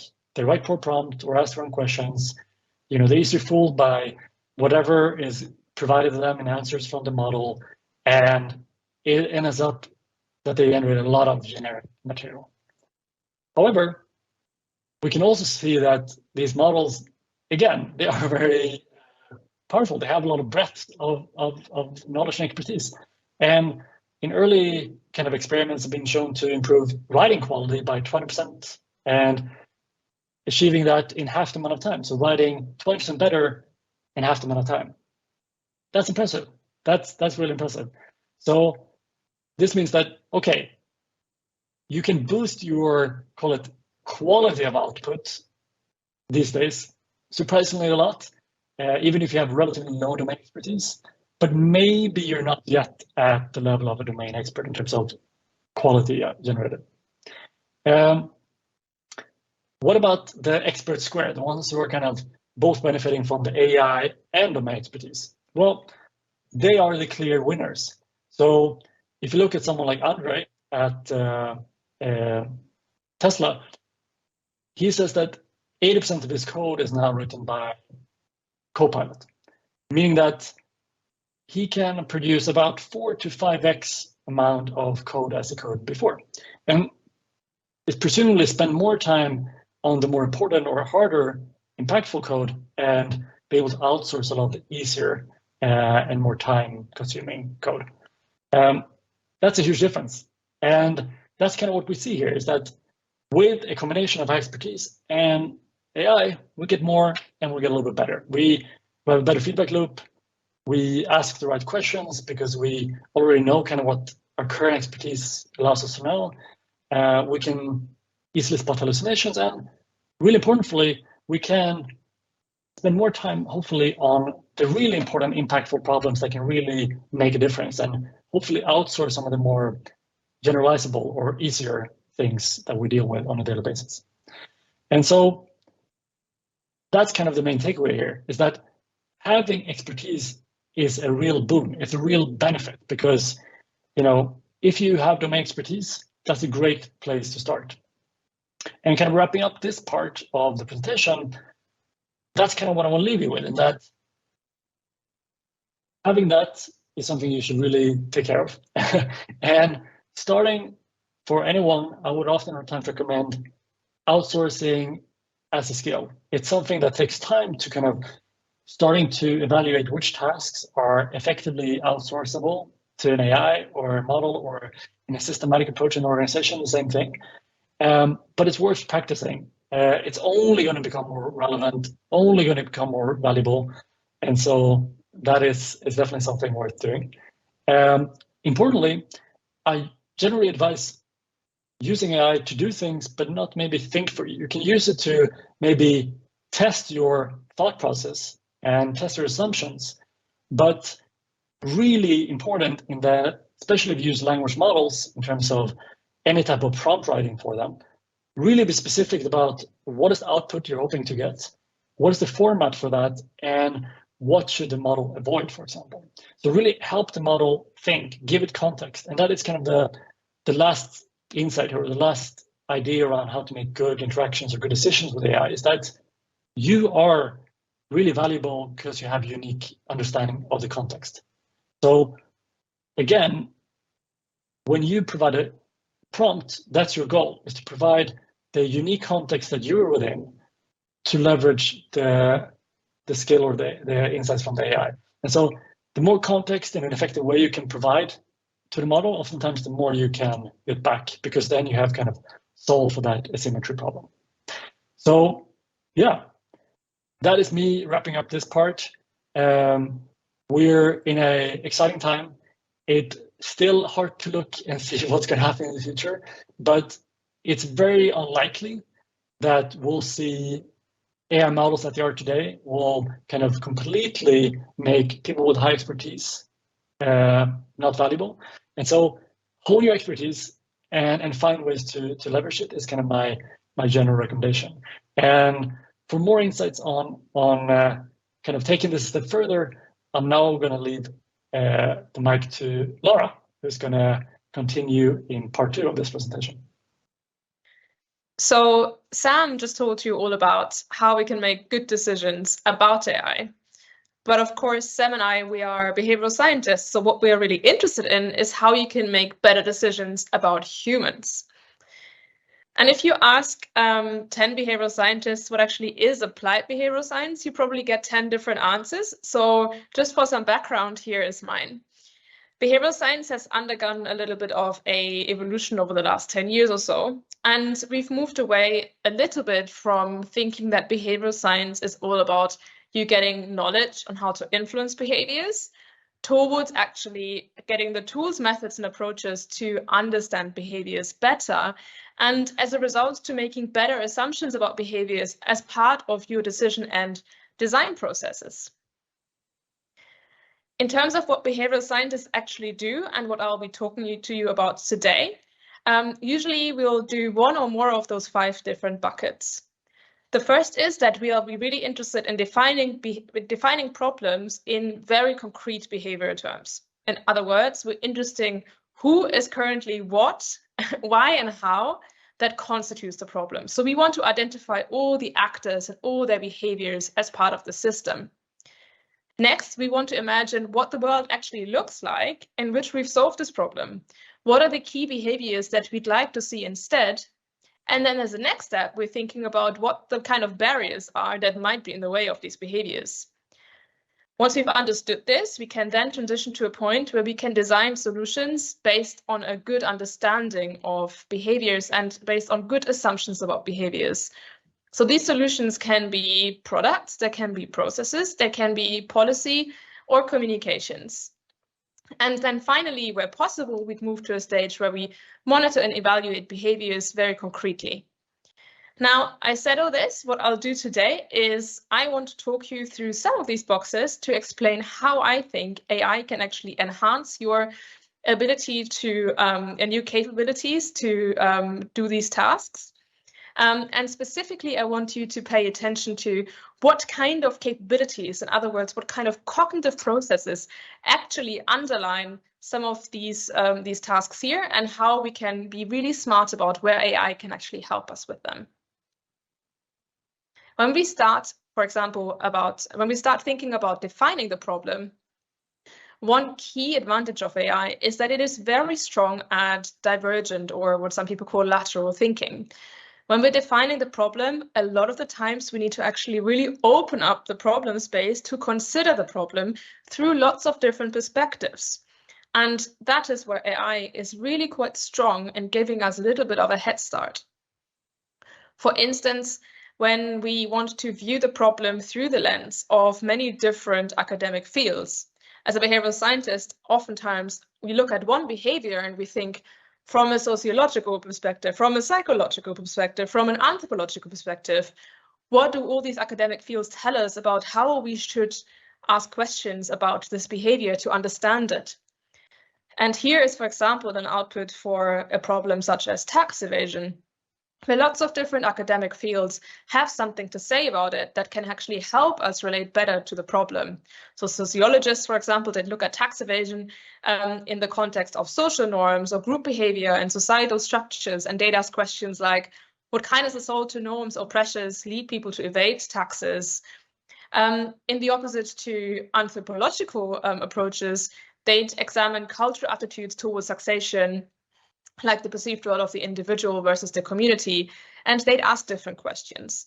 So to open up the problem space, AI is really quite useful to get the ball rolling and to do some of this divergent thinking and enhance our existing capabilities there. We also, as part of the problem definition, and this is particularly true for these kind of large societal problems that I'm used to working on, we want to identify the relevant audiences or the relevant actors that are associated with the problem. Take, for example, here we have seen a rise in verbal abuse of girls in school that are linked to school-aged boys in the UK viewing material online by misogynist content creators. AI is really able to list all the different actors that might be associated with the problem. And from my experience, it probably lists 9 or 10 of these I would have come up with myself, and maybe it will miss 1 or 2, but it oftentimes actually also draws my attention to areas that I might have not considered, because right now some of this divergent thinking for me purely depends on my ability to make association and reason through the problem. So I can really enhance my own capabilities by applying AI. And when we're thinking about actors in a system, we're not just thinking about asking AI to enhance our divergent thinking. We actually also wanted to do some of the systems thinking for us. In other words, how are the actors actually related to one another? How are they influencing each other's behaviors, and how are they currently interacting? And I found AI specifically helpful for these kind of big picture tasks, where we want to get a grasp on the problem and actually view how the different actors are related to one another. Here as the example, which I've done with ChatGPT 4 and the Show Me plugin for what this kind of online harassment, the harassment for school-aged girls can look like. Let's say we've now moved on to a position where we feel like we've got a good understanding of the problem in very behavioral terms, whatever the problem you're working on may be. Next, from a behavioral science approach, we actually want to then think about what alternative behaviors do we want to see that we want to enable and be able to drive. And here, sticking to the same example, I have asked ChatGPT to come up with different target behaviors for all these different audiences, and also actually give me a likelihood rating for how able I would be to influence these behaviors through a campaign. Now, key here is to see that this is a bit of a black box. I'm not entirely sure how this was reasoned and how these likelihood ratings were assigned, although on first glance they kind of do make sense. But importantly, I can actually then provide some more information and say, make these likelihood ratings based on these assumptions, or actually reason through why it assumed made the following assumptions about likelihood ratings attached. So in other words, applying AI at this stage can really help us narrow down what it is that we might be able to do with, say, a campaign or whatever other resources you have at hand to actually impact behaviors. Once we've actually decided on a specific behavior or behaviors or interactions that we want to impact, we can then move on to a stage where we analyze barriers from a behavioral perspective as to why this behavior doesn't already occur and what it is that we need to do to enable it. There are many different frameworks out there to analyze barriers in a systematic scientific way. One that I use a lot is called COM-B, where COM stands for capability, opportunity, motivation, and the B stands for behavior. And this model actually tells us that in order for anyone to engage in a behavior, all of these three things need to be there. So they need to have the capability to do something, so they need to know how to do it and what to do, and they need to have the physical and mental capacity to actually engage in the behavior. The opportunity needs to be there, so everything external to the person needs to be allowing them to do it, be this resources like time, money, but also actually the physical environment and their social environment. And then they also need to have the motivation to engage in the behavior. So they need to want to do it, and the incentive structures around them have to enable them to do it. And as part of this step, in kind of a behavioral science process, we're not just engaging in kind of divergent thinking because we are really, again, opening up lots of different hypotheses as to what kind of barriers there might be going on. But we're also engaging in what I call cognitive empathy, or what is called cognitive empathy. Now, cognitive empathy isn't the same as emotional empathy. Emotional empathy is all about feeling with someone. So you are sad, I'm sad too, which is, of course, something an AI can't do. But I would actually also argue that it's not super helpful to have emotional empathy for solving behavioral problems. They, of course, can motivate us to want to solve it. But what we actually need to have is cognitive empathy. And that is something that most people underappreciate, just how good large language models already are at these kind of tasks. We're thinking about what does the world look like from someone else's perspective? What are all the influences that might play a role in this person's life? So here's what this can look like for a COM-B analysis, for example, relating to employee turnover. Imagine it has increased and you want to avoid the loss of organizational knowledge and the high costs associated with recruitment, and encourage employees to stay in their roles for at least another 2 years. What you see here are COM-B outputs that are really quite sensible, related to capability barriers, like a perceived lack of career progression, opportunity barriers, like a high number of vacancies in the existing job market, and motivational barriers, such as an increased turnover in middle management, causing instability and loss of confidence in the organizational future. Again, showing actually quite sophisticated ways of giving us more ideas for what actually might currently be going on. Of course, for any behavioral scientist or anyone else, really, the next step would be to test whether or not this is actually the case. And we'd engage in behavioral research, where we develop surveys, topic guides, deploy relevant frameworks, sometimes develop personas. So on the right-hand side here, you can see I've actually AI generated this child, because particularly when it comes to personas of children, we don't want to use real images, and AI is really quite helpful in supporting with that, as well as kind of any of the other tasks that are associated with research, be this experimental design and now data analysis. AI has really, I think, enhanced our ability to engage in behavioral research and speed up at least some of these tasks. And at my final point, we're now moving on to designing solutions. And for designing solutions, really what you want to do is you want to also simulate what the future should look like. So when you're designing solutions, you want to understand how will people react to what I put out? How will they react with my intervention? And AI is really quite good at giving, some ideas for what you could do, although I don't find it entirely strong there. Where I do find it really strong is in the generation of what I call behavioral risks or unintended behavioral consequences. So if you have an idea and you want to put it out, AI is really quite good at, again, this divergent thinking to try and come up with different ideas for what behavioral risks could look like. In this case, this was a campaign run on encouraging bystanders to intervene when they see street harassment. And it generated lots of really quite valuable and helpful categories of what could go wrong. The bystanders, for example, could experience risk to their personal safety, and giving us then also ideas to help mitigate some of these risks with the communication material that we have. So I hope that this presentation gave you a little bit of a background as to what it is that you could be doing with AI when it comes to thinking like a behavioral scientist and approaching problems in this way. The big question here is actually, what is your own decision-making process? Where are you currently making assumptions about behaviors? What kind of capabilities do you use yourself? How can you enhance them systematically with the kind of capabilities AI is already really quite good at? And then how can you make good decisions about AI and better decisions about humans? We thank you very much for listening to us today. If you want to follow us, here are our email handles if you want to get in touch. But I also want to draw attention to a new initiative that is led by Sam called Behavior Bites, which is a community for people exploring the intersection of behavioral science and AI. And I am a very happy board member there. So yeah, do check it out and get in touch with us if you want. Thank you.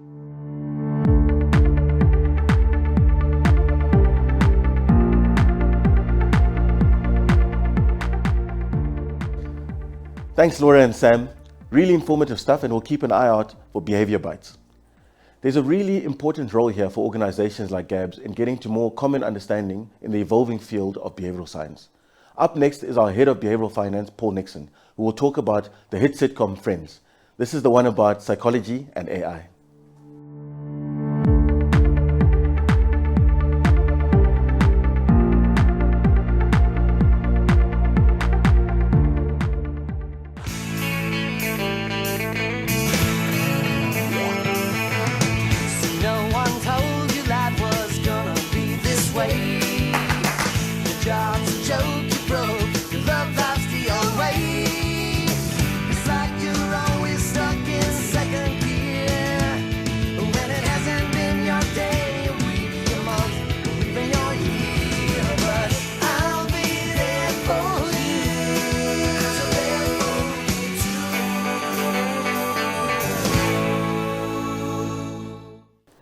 Thank you, Ray, and hello everyone.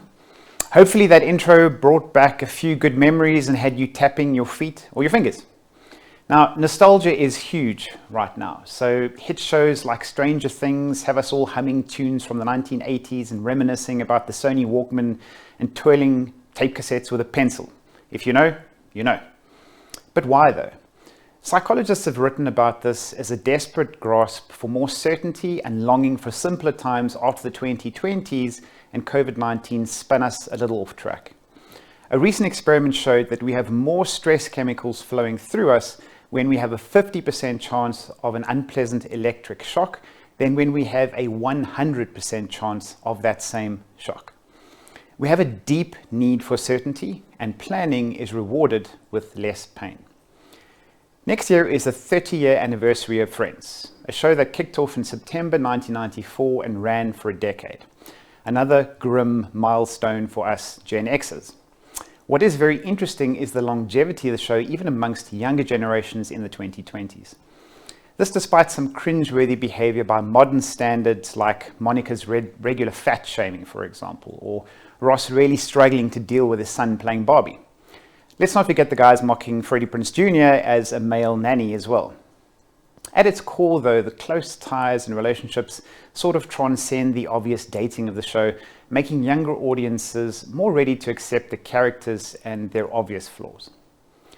A key part of the show's success must have been its relatable characters. Practicing psychologists have diagnosed each character's personality from observation. The personality traits of each character put forward are based on the average scores on each Big 5 trait of the corresponding Myers-Briggs type indicator, or MBTI personality types. This is just a fun way to explore personality archetypes and the characters most of us feel like we know quite well. But this gets interesting when we look at psychology as a predictor of behavior and how AI is already catapulting this forward. You may have already seen the 100% AI-generated Friends episode called The One with the Line, but more about this later. Let's perhaps start off with what exactly is a personality. Gordon Allport, who is the father of what is called trait theory, had over 50 definitions of personality. In general, we can think of a personality as a collection of characteristic behaviors. But these behaviors come from somewhere. They come from thought patterns or ways of making sense of the world around us. Looking at a few examples, we can quickly see how tricky this becomes. The same behaviors can be rooted in many different thought patterns and feelings. So let's say I think that if I say something, I might be wrong. This might make me feel stupid or ashamed, so in meetings, I keep quiet. The behavior is keeping quiet in meetings. The same behavior, though, can also come from thinking that if I say something, I might not have all the facts. This could make me feel guilty or disappointed if I say something prematurely. So again, I keep quiet. The first example is from a negative emotion, shame, which is a negative self-evaluation. The latter example is from a more positive emotion, being guilt, being conscious of our behavior on others. Both behaviors are the same, the underlying thought patterns, though, are different. Think about financial behavior as well. Our thoughts about money also dictate our money behaviors. You may think that if you overspend now, you'll make it up later. This makes you feel comfortable and more secure, and so perhaps impulse spend on credit now. These collections of thought patterns are not unique to any one of us, and Swiss psychiatrist Carl Jung proposed this idea of a collective unconscious, or archetypes, which are common patterns of thoughts leading to common behaviors. This has evolved to what is now the most widely applied form of personality trait theory, being the Big Five. Before we get to each of the characters of Friends, let's quickly review what each of these personality traits tell us about any person. We each have all of these traits to a greater or lesser degree, and combinations lead to patterns of behavior that we can think of as an archetype or character. The characters of Friends tend to measure on the extreme ends of some of these traits, which contributes a lot, I guess, to the comedy. To help you remember all the traits, think of the acronym OCEAN. To start off, O refers to being open to experiences or broad-minded. This refers to how open you are to information. Do you actively seek it out? Are you curious? Do you love getting a new book for a gift or learning a new skill? Do you love trying out new things, or do you reject new information? Look at your music playlists. Are you still listening to the same stuff you did 20 years ago? This means you're probably more traditional. You love Christmas and birthdays, and the meaning behind these traditions and values. Next, we have C. This represents conscientiousness. This determines if your thoughts are more directed to the present or to the future. When you park, do you go in frontwards, which is easier now, or backwards, easier later when you exit in the future? The kids who left the marshmallow on the table, waiting for the second, developed techniques quickly to help them focus on the future. Some covered the marshmallow or turned away from the sight or smell, focusing on the corner of the room. Others stuffed the marshmallow into their mouths before the instructor could even explain the game. They preferred the present to the future. Having high levels of C means you're a planner, and so you like rules and order, and you think of consequences. If not, you're probably more relaxed, and the future doesn't stress you out. What will be, right? Next, we have the E for extroversion. Are you the life of the party? Do you experience emotions more intensely, and do you enjoy being the center of attention? Or do you overly expressive or emotive people stress you out maybe? Do you hate making small talk and prefer a night in over a night out? Low scores on E mean you're an introvert. You find constant contact with people draining and need time alone to build your reserves again. You also don't feel emotion as intensely. Next, we have A, or agreeableness. This refers to how relatable you are. Do you embrace conflict or prefer to avoid it in favor of harmony? Do you enjoy making others happy? Do you care for and show interest in others and have high levels of empathy? Or do you think it's okay to manipulate others to get what you want? How quickly do you resort to belittling others in a conflict setting, for example? This would mean low levels of A. Finally, we have the N, which is for neuroticism. Imagine you've just left the house for a 2-week holiday to the coast. About 20 minutes in, if you're hysterical with worry about whether you left the oven on or the back door open for the pet sitter, you're probably scoring higher on the N. This refers to a higher than average anxiety and mood shifts, whereas the opposite refers to being more emotionally stable. This is an important distinction. The N refers to the extent we feel negative emotions. Biologically activating the fight or flight more often releases the stress chemical cortisol into our bloodstream that is detrimental to our long-term health. However, neuroticism can also be positive in that it often also triggers nurturing behavior, for example. Monica was the mom or nurturer of the friends group. She was a good example of the positive as well as negative effects of the neuroticism trait. She was hyper-competitive, constantly needing to win to get self-affirmation. Of course, she also battled with her self-image, not really helping by the constant reminders of her childhood. Her nurturing behavior is a nice balance to what could easily have been an overbearing character. She would have scored very highly on the C, being the neatest friend of all, and also very ordered and looking to control her surroundings. Borderline OCD, in fact. The quote on your screens refers to her new standard of cleanliness being Monica Clean. Of course, you could forget Monica's season 5 quote when the group is about to play the game Mad Libs, where she excitedly yells that rules help control fun, which quickly sucks the energy from the room. Lastly, Monica's low score on the O, or openness, is confirmed by her being highly traditional and a big fan of Thanksgiving holidays, and of course, being a fan of routine as well. Next, we have Rachel, probably defined by being emotional, impulsive, and undecided. This is rooted in her high score on extroversion and low score on conscientiousness. When she flew to London to tell Ross she loved him when he was marrying Emily, she wasn't thinking about the consequences of her actions. She ended up only wishing him luck, but of course this caused Ross to flub his vows, calling Emily Rachel. Yikes. People scoring very low on C often don't think about the consequences of their actions, making them more living in the moment or impulsive people. We all have those friends that travel and don't even book places to stay. They enjoy the thought of an unplanned trip. I couldn't think of anything more stressful. Rachel's high extroversion made her very social, but also very emotional. The intensity saw Rachel often going from laughter or being totally composed to tears in a matter of seconds. This is a trait that manifests in extroverts who tend to feel emotions more intensely. These are people who follow their hearts and not their heads and tend to be quite sensitive as well. Finally, we can all agree that Rachel was also the expert related to other people. She was highly agreeable, being warm and considerate, and was the girl next door character that audiences quickly fell in love with.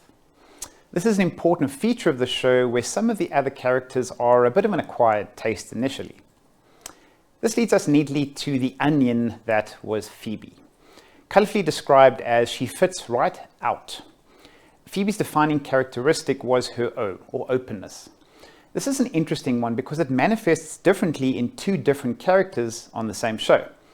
Being open to new information, ideas, and philosophies makes her creative and non-conforming. Her wardrobe was a little out there, and of course there was the Smelly Cat song. Phoebe was an artist and dreamer, and happy to stay that way. She never wanted to be anything more than a masseuse because that gave her enough to enjoy what she did. Phoebe was also known for her sharp one-liners, like, "Come on Ross, you're a paleontologist, dig a little deeper." Humor and particularly sarcasm stem from the O, and we'll come back to this one shortly. Phoebe was also defined by scoring low on the C. She was more easily distracted and didn't really have one big goal, but ended up being sidetracked by lots of shorter-term goals. She was more present-orientated. Finally, Phoebe was definitely spontaneous and always up for a good time, something that came with her high levels of extroversion. She was usually the friend that was trying to lift the spirits of the group. And this brings us to Ross.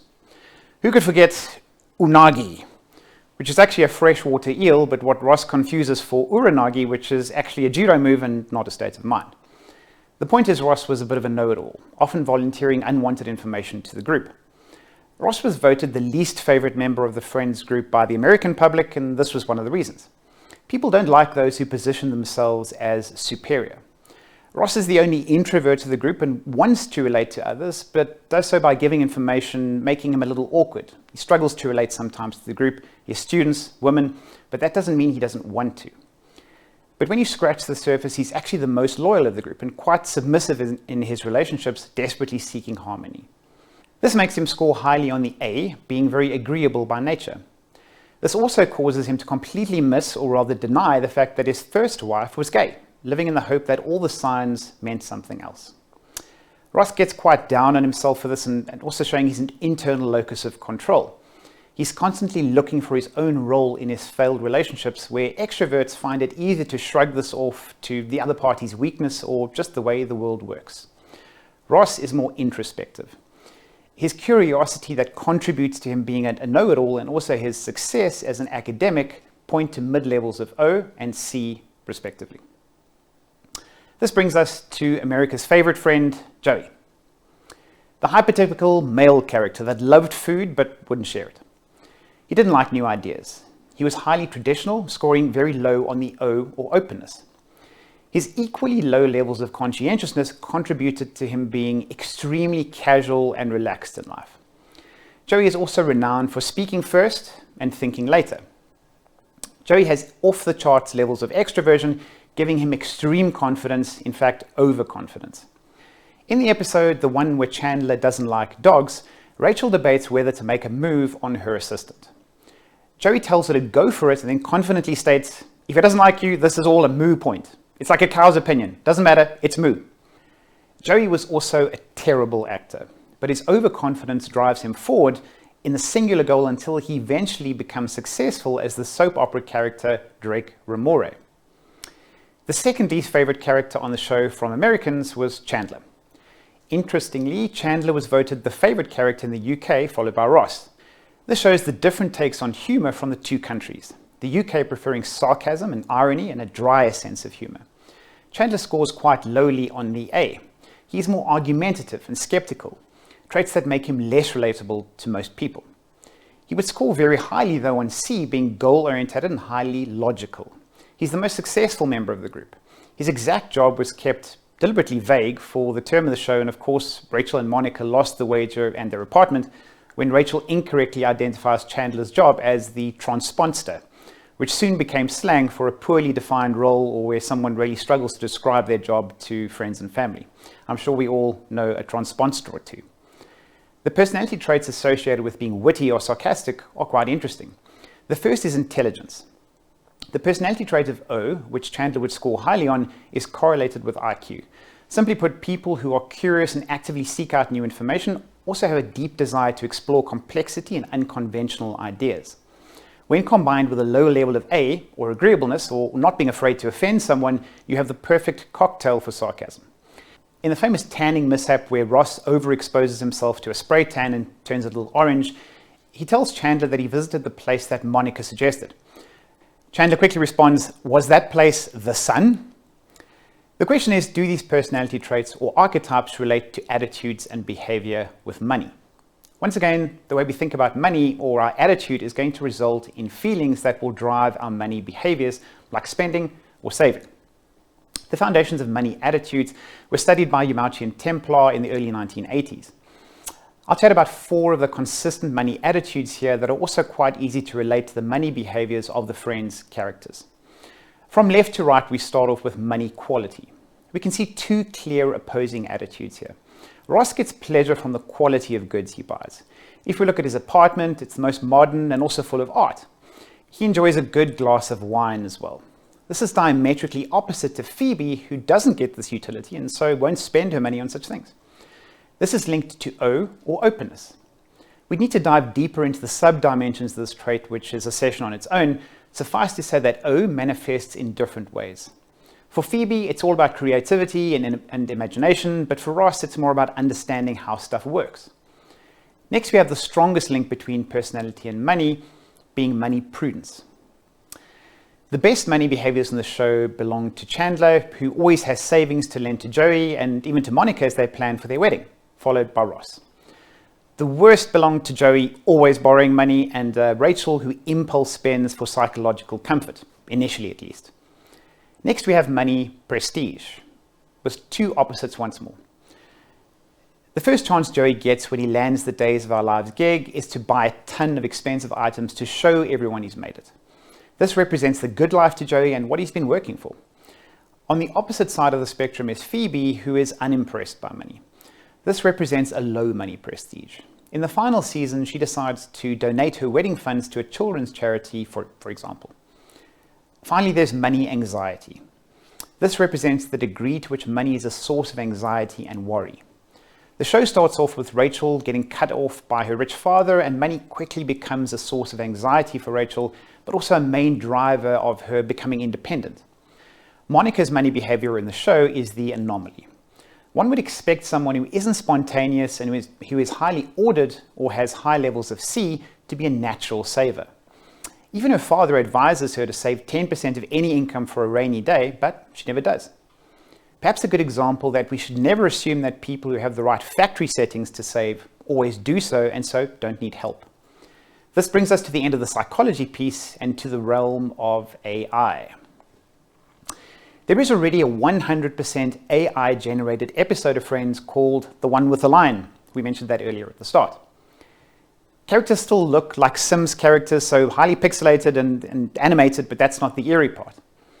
About 5 years ago, a few AI-generated scripts emerged. One popped up called The One About the Chimney Shoes. Some of the lines were hysterical. Oddly enough, Phoebe's lines kind of sounded normal against some of the stuff she usually said on the actual show, but here are a few examples.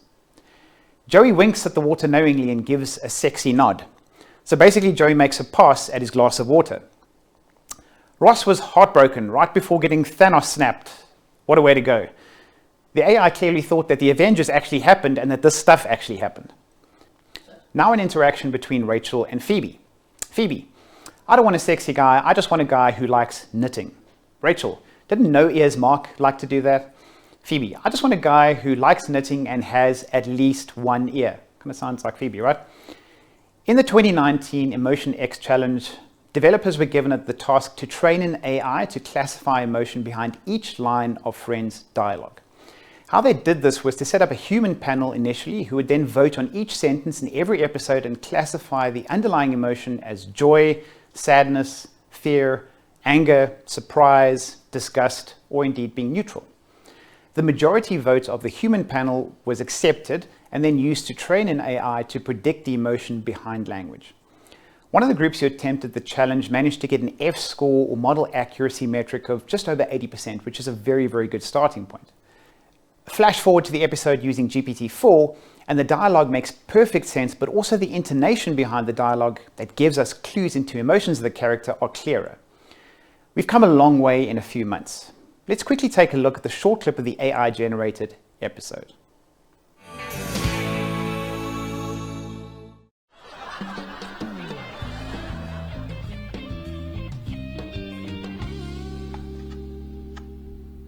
Guys, you won't believe what I have to do today. What's going on, Chandler? Will asked me to take care of his pet lion for a day. A lion? You know how I feel about lions, right? Will has a pet lion? That's so irresponsible. Oh my God, that's so cool. Can we go see it? No, Rachel, we cannot go see it. I'm terrified. Chandler, it's okay. I'm sure Will wouldn't have asked you if it wasn't safe. Yeah, because Will is the picture of responsible pet ownership. A lion, Phoebe. What do I do if it gets hungry or wants to play fetch with my head? You guys, I have a bigger problem here. I just found out that Rachel used my new credit card without asking me. I was going to tell you, Monica, I just needed to buy a few things. I'll pay you back, I promise. A few things? Rachel, you spent $300 on shoes. Well, that's nothing compared to the medical bills I'll have after being mauled by a lion. Just stay calm and maybe try bonding with the lion. You know, like getting to know its interests, favorite snacks and stuff. Oh yeah, because I'm sure it just loves talking about the latest episode of The Bachelor over a plate of antelope tartare. I'm really sorry, Monica. I didn't think it was that big of a deal. I'll find a way to pay you back. Fine, but you're going to have to cut back on your shopping for a while. Can we please get back to my life-threatening problem here? Chandler, I'll go with you and help you take care of the lion. We'll make it through this together. Besides, if the lion tries anything, I know a few self-defense moves. Thanks, Phoebe. You're a lifesaver, literally. They even managed to capture a little of the personalities behind the characters we know so well. Here we also see just how important and indeed difficult it will be to incorporate the secret sauce that is comedic timing. But we're only a few months into GPT-4, and these are already some impressive results.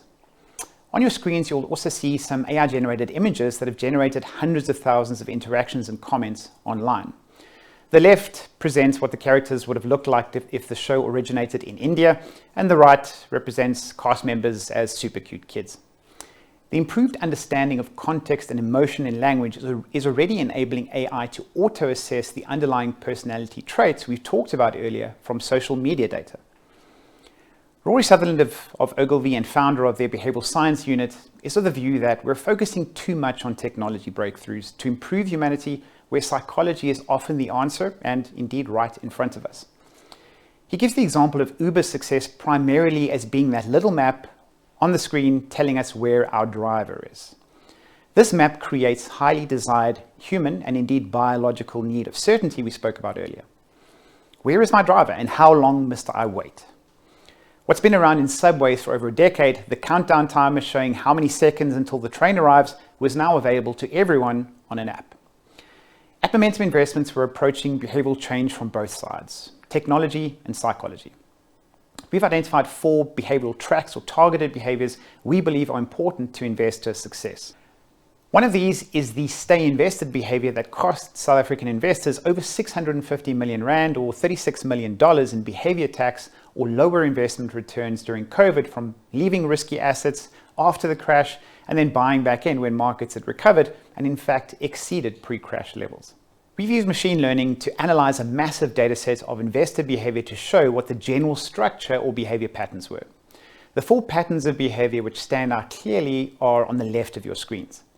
Some investors do what others do. They try and time markets and are greedy when others are greedy and fearful when others are fearful. The assertive investors love chasing past performance and drive using the review mirror in essence.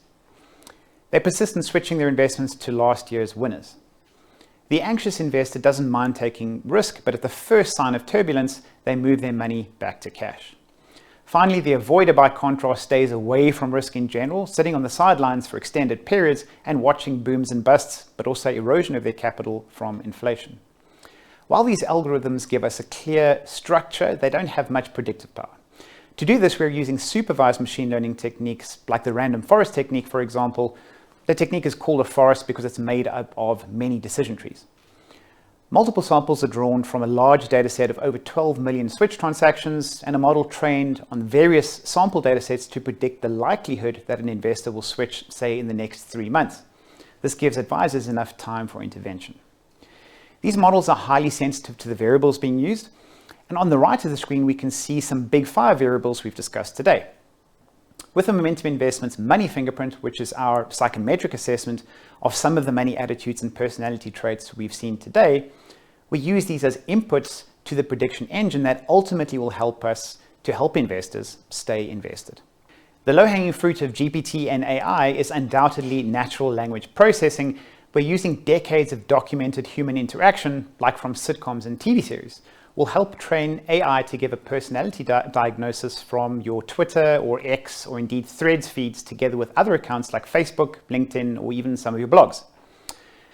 This will mean more and more you're going to start getting hyper-personalized engagements tailored specifically to your personality and likely when you need to hear that message the most. Thank you all very much.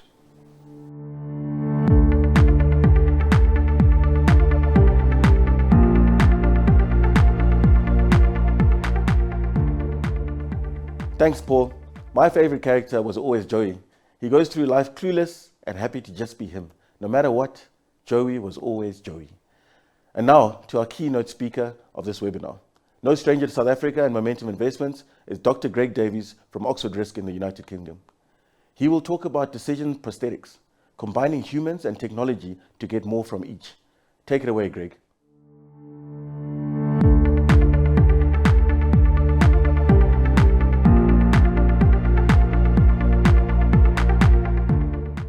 Thank you very much, Ray.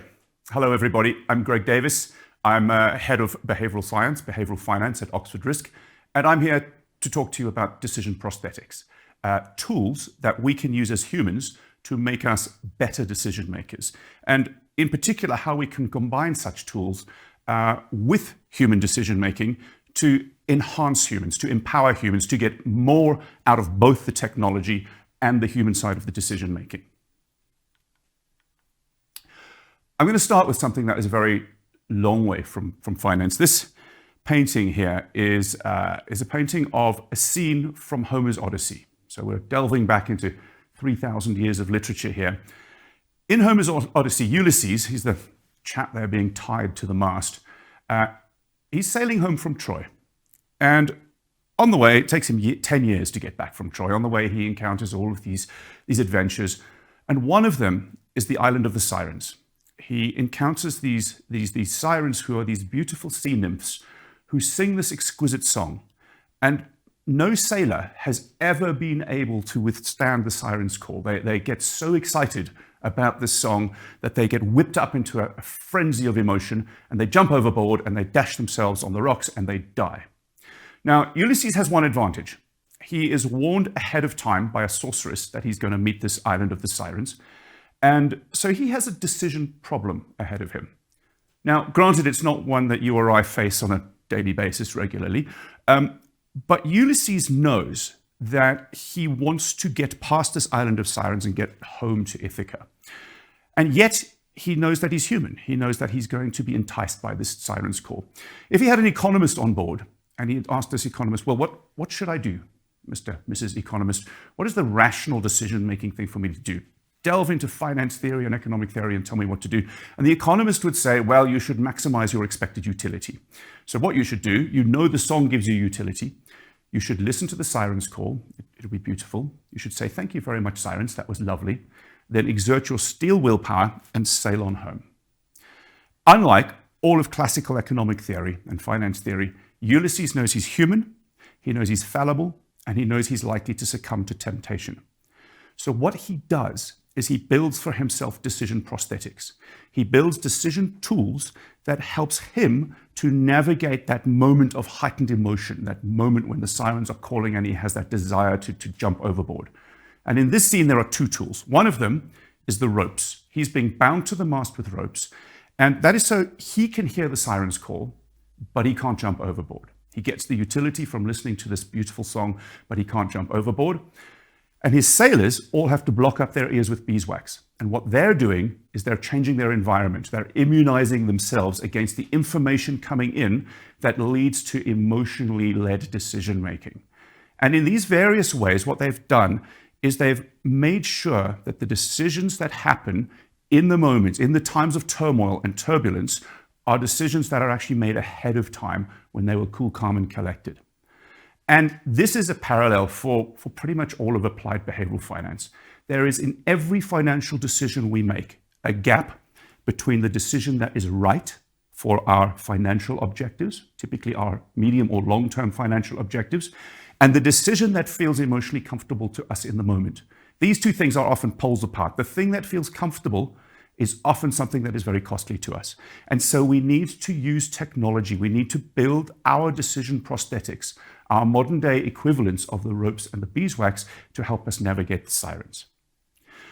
Now, very quickly on Oxford Risk. So I am head of behavioral finance at Oxford Risk. Oxford Risk, as the name might indicate, is a spin-out of Oxford University, set up by some senior decision science academics some 20 years ago. What we do is we build software. We build decision prosthetics, combining behavioral finance, decision science, quantitative finance, and technology. And all of this is in the service of one thing: help people make better financial decisions throughout their lives. And I'm going to move on now to how I think we can use this technology to make better decisions as advisors and indeed as investors. Now, the first thing that tends to worry people about this is technology is going to displace humans. It's going to somehow be used instead of humans. And I think that that's the wrong way of looking at it. What we're looking for is technology that empowers humans and makes them more effective. And I want to use an analogy from medicine. If you go to the doctor here, something's wrong with you, you don't want that doctor peering at you from 5 feet away, looking at your aura and deciding what's wrong with you. You want to make sure that the doctor is using every bit of technology at their disposal to accurately diagnose you. There is a difference between diagnosis and prescription. And in the diagnosis process, if you need the MRI scan, you want the MRI scan. If you need blood tests, you want the blood tests. Indeed, actually in the diagnosis process, the less human that is involved, the better. Because what you don't want all the bias and noise that comes with human decision making, you want accuracy. However, the blood test doesn't tell you what to do about your diagnosis. That is about prescription. And prescription is a very human-led thing. It's a very values-based thing.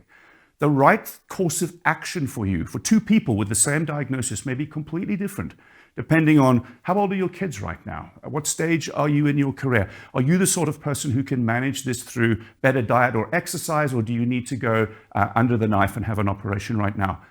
These are decisions that are very, very personal, very human-led, very values-led. And the machine the technology has a part to play in this, delivering accuracy and efficiency, and the human has a part to play in this, helping to navigate the decisions and the values and the empathy. And it's only when we bring them together that we really get truly effective decision-making. Now, in the advice process, it's quite similar. There is a difference between diagnosis and prescription. And we, if we are going to be good advisors, want to use as much technology in that process to make us more effective, more efficient, less biased, less error-prone, but making space for the human advisor to be the most effective individual that they possibly can be, with the values and the empathy that implies. Now, figuring out the right answer for someone's financial circumstances is vastly complicated. If I really want to give someone the right financial answer, I need to know about their risk tolerance. I need to know their preferences, their psychological willingness to trade off risk and return in the long term. I need to understand their financial ability to take risk right now, their risk capacity. And that involves processing information from their balance sheet, their assets, their liabilities, their cash flows, their spending, their income, their retirement date, the time horizons. It's hugely, hugely complex. There are many moving parts. And we also need to understand that individual's knowledge and their experience and their capability of making these decisions. And that bottom of the pyramid that you see there, these are all parts of the regulatory framework all around the world. Risk tolerance, risk capacity, knowledge and experience that we really need to understand fully. Many, many moving parts. The bit that tends not to fall under the regulation is behavioral capacity. Because knowing the right answer for your financial needs is seldom enough to get people to actually do it. We also have to consider people's financial personality and their psychology. Now, the reason we put all of that information together, and then we still have to calculate what is the suitable risk level, what is the quantitative risk range that implies, which asset allocations are right. Increasingly, we have to think about overlays of sustainability and preferences for that. Very, very complicated. And this means that humans start to get it wrong in various ways, because as humans, we're quite bad at juggling multiple moving parts consistently and coming up with a consistent answer in a few different ways. The first one is accuracy. If I need to know someone's risk tolerance, it has to be accurate. I'm going to build for them on that basis a portfolio they will be holding for the next 15 or 20 years. And if I get that wrong, I've got a real problem. And so we have to use technology, psychometric tests, in order to get this absolutely right. If you simply ask people, what is your risk tolerance? What is your willingness to trade off risk and return in the long term? You'll get an answer, but it won't be an answer to the question you've asked. It'll be an answer to the question, how do you feel about risk this morning? And how you feel about risk this morning is a very bad basis on which to build for someone a long-term portfolio. And we need to be very careful how we test this. I'm going to give you one example here. This is an example from a peer-reviewed academic paper, actually from more than 20 years ago. And the example is this. You've made an investment. The company you invested in has gone bankrupt. Your investment was $6,000. And I use dollars because that was in the original paper. You've given two alternatives to recover your money. Do you choose A or B? If you choose alternative A, you get 2,000 of your 6,000 back for certain. And if you choose B, there is a 1 in 3 chance you get all 6,000 back, or a 2 out of 3 chance you recover nothing. Now, think for yourself which of those you would choose. Experimentally, when this was given to a group of people, they demonstrated that 92% of people go for A. So people, a bird in the hand is worth 2 in the bush. People prefer the security of the 2,000 for certain, rather than a probability equivalent of one third of 6,000. Now that's interesting. Not that interesting, perhaps. It seems quite intuitive to us. what you often see is risk profiling tools that use these questions, because you might think, if I ask people enough of these questions, I get a very accurate measure of what their risk tolerance is. We now need to come to the second part of this experiment. The other group of individuals was given the same problem but with two different answers. Do you choose X or Y? If you choose X, you lose 4,000 for certain. And if you choose Y, there's a 1 in 3 chance you lose nothing, and a 2 out of 3 chance that you lose all $6,000. Now, if we as humans are capable of easily introspecting our degree of long-term risk tolerance, if these questions are good at uncovering our real level of risk tolerance, then we should see that if 92% of people go for A, that about 92% of people go for X. Why? Because in terms of financial outcomes, alternative A and alternative X are exactly the same, and alternative B and alternative Y are exactly the same. Now, of course, that's not the case, because otherwise I wouldn't be showing this to you. I think it is difficult to overstate the importance of this result simply by a rephrasing of the answers in front of you with the same outcomes. Fully 1/4 of the population swap from being risk averse to risk seeking. If you're an advisor and you're using risk profiling tools that are asking these sorts of questions with quantitative numbers in, throw it away right now. They do not give you the answer that you need. But also, if we just ask people introspectively what's your level of risk tolerance without using real technology and psychometric tools, you're not going to get the right answer as an input into the suitability process. But there are other problems with humans where we need technology to help us. Humans are biased, and that applies not just to investors, it also applies to advisors. And what we observe is that if a client goes to 200 or 300 different advisors, what you would like to see is that the answer they get is the answer that is right for them. And it may vary a little bit from advisor to advisor, but largely they will get the right answer because the system, the process, has measured their preferences, their financial circumstances, and says, here's what's right for you.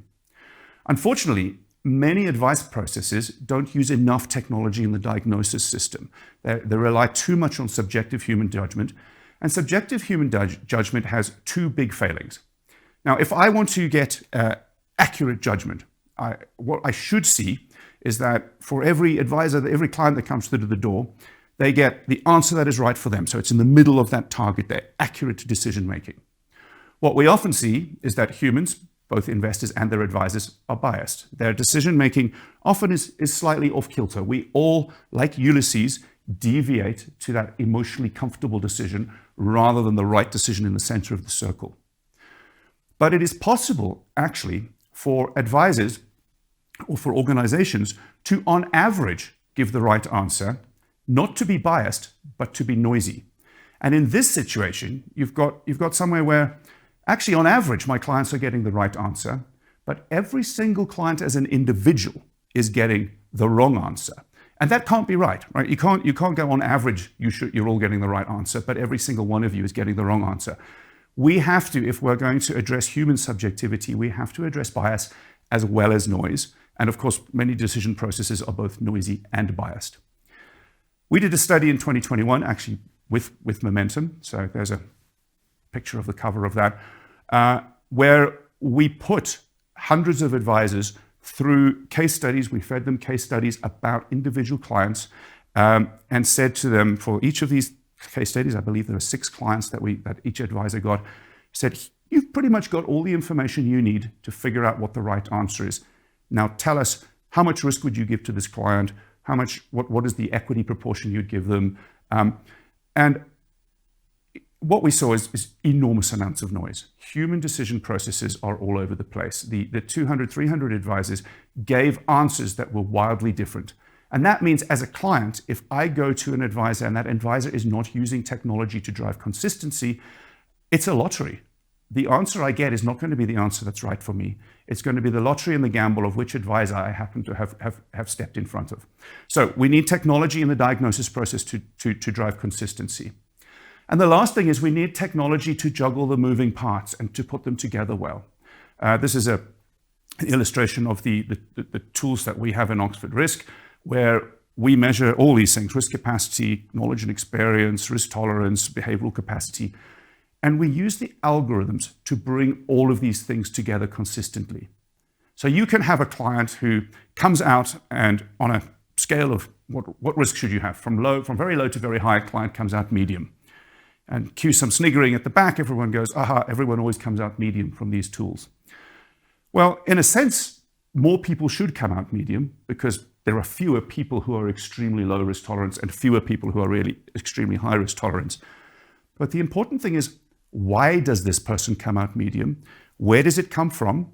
And have I taken into account consistently every piece of information in the process and put it together in a consistent way with a full audit trail to explain why this client is medium if they are medium? So here you have an example of an individual who actually starts out with a medium low risk tolerance. But because maybe they are young and high earning and they have 30 years of accumulation left ahead of them before they retire, their risk capacity, their financial ability to take risk right now is super high. So that should pull the suitable risk level up. And then we need to account for knowledge and experience.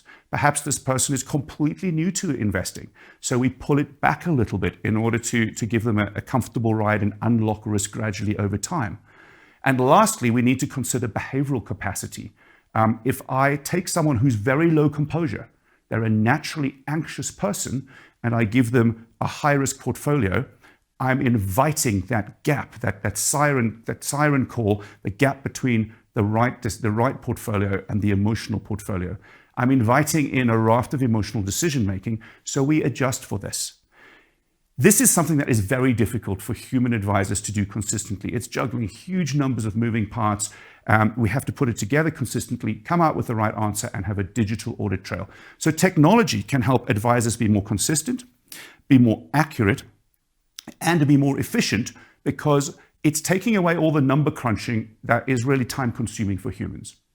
This is not the technology replacing the humans, because this is all the diagnostic phase of things. What it is doing is freeing up the human time to focus on the stuff that the humans can really, really do more effectively than humans, the prescription side of that process. Because beyond identifying the right answer, the technical right answer for someone's finances, we also have to recognize that people need comfort. If they're going to make good decisions, if they're going to follow through on this answer, it's not enough to say, here's the right thing to do. You have to make them comfortable moving towards it. And the nub of the problem from a behavioral perspective is almost all financial theory and suitability systems and regulations are designed under the assumption that we're all this chap, that we're all Spock from Star Trek. We process data rationally, we think completely rationally, we are unaffected by emotions. And the reality, of course, is not true. We are constantly affected by those sirens. We are constantly pulled off course. Some advisor may have the perfect right answer for me, and yet, if it makes me nervous, I will sit with half of my wealth sitting in a savings account in cash for the next 20 years, and it will be enormously costly to me. And we know this is costly. There have been literally hundreds of studies in all sorts of different ways in the behavioral literature over the last 50 years or so. Many of you will have seen some version of this before, the cycle of emotions. It doesn't matter where you are in your investment cycle. At every single point, there is a siren of some sort that Spock would be immune to, but you or I are not. And some of those are sirens that happen when you invest. They lead us to pay too much attention to the short term. They lead us to trade too much. They lead us to buy high and sell low. For many investors, actually, the biggest behavioral cost is not what you do when you invest. It's simply the fact that for most people, they fail to invest early enough and enough. They sit with cash doing nothing year after year after year, and it is enormously costly over time. So for failure to invest is often the largest behavioral cost. But then, of course, we have other ones, when the tendency to buy high, the tendency to put more money into risky assets or into the markets when we feel comfortable, when times are good, and to pull money out when our emotional liquidity runs dry in times of crisis. We sell low. Now, you don't need me to tell you that to be a good investor, you need to sell low and buy high, and not the reverse. But the sirens lead us to do the opposite. The sirens and the fact that we're not Spock means that we all, at every stage along this investment cycle, we deviate from the answer that is right for our long-term financial needs. And we do so in order to buy emotional comfort. We like to feel comfortable along the journey, and it is costly. I think it is fair to say, if we look at all the evidence, that the average investor, if I combine the costs of sitting in cash, doing nothing year after year after year with a large chunk of my wealth, plus the costs of overtrading, bad timing, buying high, selling low, selling in a panic at the bottom of the crisis, sitting out after I've sold out while the markets go back up again. The average investor, it is fair to say, gives up about 3% of returns on their total investable assets per year on average. Now, that is an absolutely vast amount of money left on the table simply because of our human tendency to want to do what feels comfortable in the moment. And this is where advisors, this is where the prescription process comes in. The human empathy, the human ability to deal with ambiguity, supplemented by the technology to tell us what the right answer is, and the technology, and I'll get onto this now, to help the human advisor triage their time and understand the psychological variables more accurately, can help us recapture a lot of that 3%. It means that the clients, the investors, grow their wealth far faster over time. But also, for the advisor, it means acquiring more assets under management, because we help people overcome the reluctance to get their cash out of the savings account into the markets. And it helps them to stay invested through the ups and downs of the turbulence of the market. So it's beneficial for the clients vastly, and it's beneficial for advisors. Now, if we want to get good returns, the traditional Spock solution says, okay, you want to have an upward sloping line over time, and you're Spock, so we'll just put you in the financially efficient, the risk-return efficient portfolio. It is impossible to get good returns without taking risk. And if you're going to take risk, it is not a question of if there will be times when your portfolio drops in value. There will be times when your portfolio drops in value. So we're not going to be on a nice straight line there. We're going to be on this up and down roller coaster. And when that happens, what we observe is there's a danger of buying high, there's a danger of overtrading, there's a danger of selling low. And systematically, over and over and over again, we see that people give up returns because they do those things and they end up down here. They buy high, they sell low. Their final returns are much lower than if they just bought something and then held it for the duration. That behavior gap is probably on average, this has been looked at in multiple geographies across multiple asset classes. That's probably on average 150 basis points, 1.5% per year for most investors. Now, when you consider that a buy and hold strategy, just putting your money in, leaving it alone, and then popping up 20 years later to see how have I done. Once I'm in the markets, that takes nothing more than complete ignorance to execute that strategy. In fact, the more ignorant I am, the better, the less tempted I am to get involved. The fact that the average investor underperforms complete ignorance by 150 basis points per year tells us something about how powerful these sirens are in our financial markets. And what we want to do is to go, there is absolutely nothing rational about pursuing an efficient risk-return, theoretically efficient process if I'm Ulysses, if I have the knowledge that I'm human and I'm fallible. There is nothing rational about trying to pursue that top line there to get the best, most efficient returns I can, because I know that I'm human and I know that along the journey, I'm going to deviate. What we need to do is to find ways in the prescription process of helping people to smooth out the highs and lows, the emotional highs and lows. We need the beeswax in the ears to try and mute the emotional responses. And that means we get on a different line. We get on a smoother line. Now, you'll notice it doesn't end up quite in the same point. I'm giving up something. Ulysses gave up something when he got tied to the mast. The sailors gave up something when they put beeswax in their ear.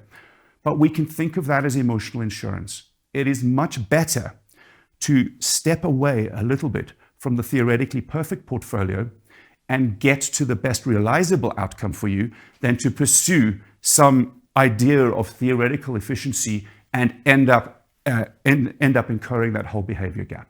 And that's where the technology and the tools come in the prescription process, is to help advisors understand, how do I most efficiently buy emotional insurance, buy emotional comfort for each investor along the journey, because every one of us is different. We all have our own financial personality.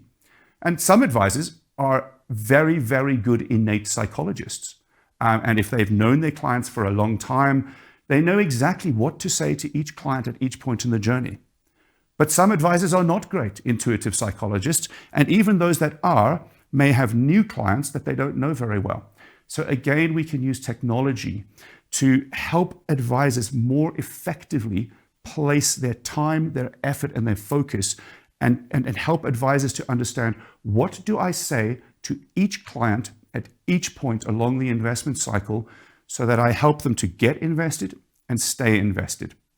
And if we do that, what we're effectively doing is we're taking the most expensive part of the advice process, the human time, and we're making it more effective and more efficient. Now, there are many ways of helping people to pursue better financial decision-making. Whole rafts of behavioral interventions. This problem of giving away 300 basis points per year because of reluctance and the behavior gap, we need to fix it, but it is inherently a behavioral problem. It is about the emotion, it's about people pursuing what is emotionally comfortable. Traditionally, governments in particular and regulators have taken two approaches to this. If I want to help people make good financial decisions, confident and informed financial decisions, I need three things, and we have those three columns there. There is the knowledge. I need to have some understanding of what a good decision is or isn't. I need engagement. I need to care. I need to see this as today's problem and not leave it to solve the problem next year or the year after or the year after. And finally, I need not only to know something about what the right answer is, I need that emotional comfort to follow through on it. And traditionally, what has happened is we started with disclosure. The idea is people don't make good decisions because they haven't been given enough information. So what we will do is we will make all banks disclose reams and reams of information, 40 pages of footnotes in font size 2.5 at the end. And once everyone's given the information, they will now become rational and informed decision makers. Now, what does that do for knowledge? Nothing. What does it do for engagement? Nothing. What does it do for emotional comfort? Nothing. So disclosure really does very little to improve financial decision making. The next thing that particularly politicians always reach for, education. Financial education is the answer. The problem with this is it's very expensive for a start, and all of the evidence suggests that traditional classroom-led financial education does actually little or nothing to actually affect downstream behaviors when it matters, when people are actually making the financial decisions. It's not to say that we are against financial education, but the evidence would suggest it is a very expensive way of achieving very little. Which leads us on to the behavioral interventions, these behavioral tools, which fall into roughly two categories. There are nudges, things that I do to change the choice architecture, to tweak the way I present information to people. You saw that earlier in that example of the $6,000. You tweak the language, you tweak the way choices are presented, and you, without people actually having to be engaged, you nudge them towards the better solution for them rather than the worst solution. And there are some wonderful success stories from this. Automatic enrollment into pensions. Left to their own devices, we know that people simply cannot or will not engage with their pension decision making. But if we, and this has been built into legislation in many countries around the world, has been hugely effective in the US and in the UK. Auto-enrollment, we make sure we pass legislation that says every employer has to enroll all of their employees into a pension. They're not forced to, they can choose to opt out, but the starting point is you're in, and it's been massively effective. The problem with this is it doesn't actually lead to more confident and informed and engaged decision-making. It does very little for knowledge, it does very little for engagement, it does provide some comfort. But why? Because if I think that someone clever has solved this problem for me, it is actually an invitation for me to step back. I don't have to inform myself anymore. I'm auto-enrolled. The government has solved the problem for me. I don't have to engage. So actually nudges, if they're about affecting a decision at a single node, firstly, they have two problems. One is they tend not to be about helping people navigate and engage with the complexity of their financial system. And secondly, is they're often an invitation to disengage. So I very much see nudges as the safety net. We need to use nudges for those people who cannot or will not engage with their finances themselves. The nudges are the bits that make sure that they end up in a situation that is not too bad for them. But there's no way we should stop there. We really want to get people into engaged choice. And that means starting to use much more techniques about how do I communicate better with people? How do I educate them in what's known as just-in-time education? How do I provide little nuggets of education at the time they're making the financial decision? That is much more effective than sitting them in a classroom 10 years before they need to make the decision. How do I use techniques from gamification to encourage people to engage? We all see this these days in health and eating. There are all these apps to help us eat more healthily and drink less and smoke less and exercise more. That sort of gamification technique can be used in finance to bring people in. But it's about understanding the system. It's about understanding the personality and designing it. And that is very much the innovation journey that we're on at Oxford Risk, is to focus on that question of engaged choice. We've got all the tools that tell me what is the right answer for each investor in the suitability system. Now, how do I help advisors say the right thing to each client at the right time in order to engage them more effectively and in order to help them make better decisions? And the fundamental starting point for us on this is understanding financial personality. Every single investor is different, and they're different in a whole raft of ways. Risk tolerance at the top there, the one in gray, is pretty much the only aspect of personality that classical finance theory has a space for. It says, tell me your long-term willingness to trade off risk and return. I will pick off a point on the efficient frontier for you. That's your Spock portfolio. Risk tolerance, Spock has a risk tolerance that tells me what the right answer is. Every other dimension there, and these you can see 16 different dimensions at Oxford Risk. We have off-the-shelf measures of up to 20 dimensions of financial personality. And some of them we use in establishing the right answer for suitability. So we use confidence as part of our knowledge and experience tool. We use composure measure as part of as to measure people's typical anxiety and their behavioral ability to take risk. But those blue ones there, they aren't about identifying the right answer. They're about how do I tweak communication? How do I understand who this client is and therefore what to tell them in order to give them that emotional comfort to stick with the journey or to get their money into the markets in the first place. We also have a raft of tools. The green ones there are psychometric dimensions. We've got data on close to 8,000 research samples of close to 8,000 individuals across 4 continents in ESG and sustainability preference measurement. And the 2 red ones, they're actually not about investing at all. They're about more broader financial well-being and credit. But understanding someone, even on a subset of these dimensions, we never use all 16 or all 20 of these. If you deploy 5 or 6 of them, it takes, we use a lot of statistical analysis to pick the questions that statistically have the biggest bang for buck in describing what is different between people. So with about 90 seconds of client engagement time with a simple questionnaire, we can provide very accurate, stable measures of financial personality on 5 different dimensions. And once you know that, you have an extremely rich source of information in order to understand what do I do differently for this person in a raft of different use cases. Let me just give one example. Composure.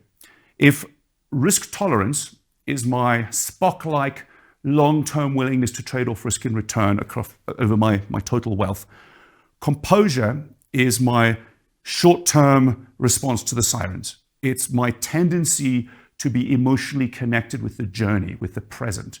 And it is possible to have people who are extremely high risk tolerance, but nonetheless are anxious at every moment along that investment journey. Now, simply knowing whether someone is high or low composure already, even that one dimension, helps me to say, to follow a raft of a set of techniques that are different for each of those investors. So for example, low composure investors, they tend to be anxious. They tend to be overly engaged with their portfolio. They worry about things. These are the people who are picking up the phone to talk to their advisors every morning. You need to do things different to them. You need to stay in contact. They need hand-holding.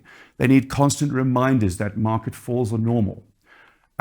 You need to always pull them out of the weeds. Do never focus on the short term. Never focus on the details of the portfolio.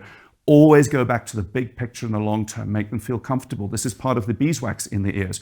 What information are you helping them to see and filter that aligns their emotional state to their long-term objectives, rather than having an emotional state that is about how the market's doing this morning, irrelevant to my 10-year portfolio. So we want to, for low composure investors, use a prescription process that guides them to be more emotionally comfortable with the same portfolio. And absolutely, and this is a message to regulators because the EU and MiFID and the FCA in the UK actually made this thing a very stupid regulation. Never ever send messages across your client base to say, oh, your portfolio has just dropped by 10%. Half of those low composure people might not have noticed, and you've effectively sent a message with a giant big don't panic message to all your investors. And what is that going to do? The instant thing it's going to do for a low composure investor is make them panic. Now, you might think that high composure investors, therefore, are better investors. Sometimes they are. But actually, high composure investors also cost themselves money in different ways. Very often, they're too blasé. They don't bother. They don't engage with the portfolio enough. The portfolio is probably not suitable for their needs. It's a bunch of stuff they've collected over the years. It's a motley collection of things. They don't do the maintenance and housekeeping. They don't rebalance. They don't pay attention, basically. So high composure investors, you need to do a different set of things. You actually need to take advantage of the details, take advantage of things like market drops as a buying opportunity. Use the information that actually low composures you want to keep away from completely. High composure investors, you want to use these things to engage them and to pull them into the process. You want to make sure that you're constantly reviewing the portfolio. A high composure investor is unlikely to do the maintenance and housekeeping on their portfolio that they need. So you need to be checking in with them. And absolutely, don't assume they don't need help because they don't seek it.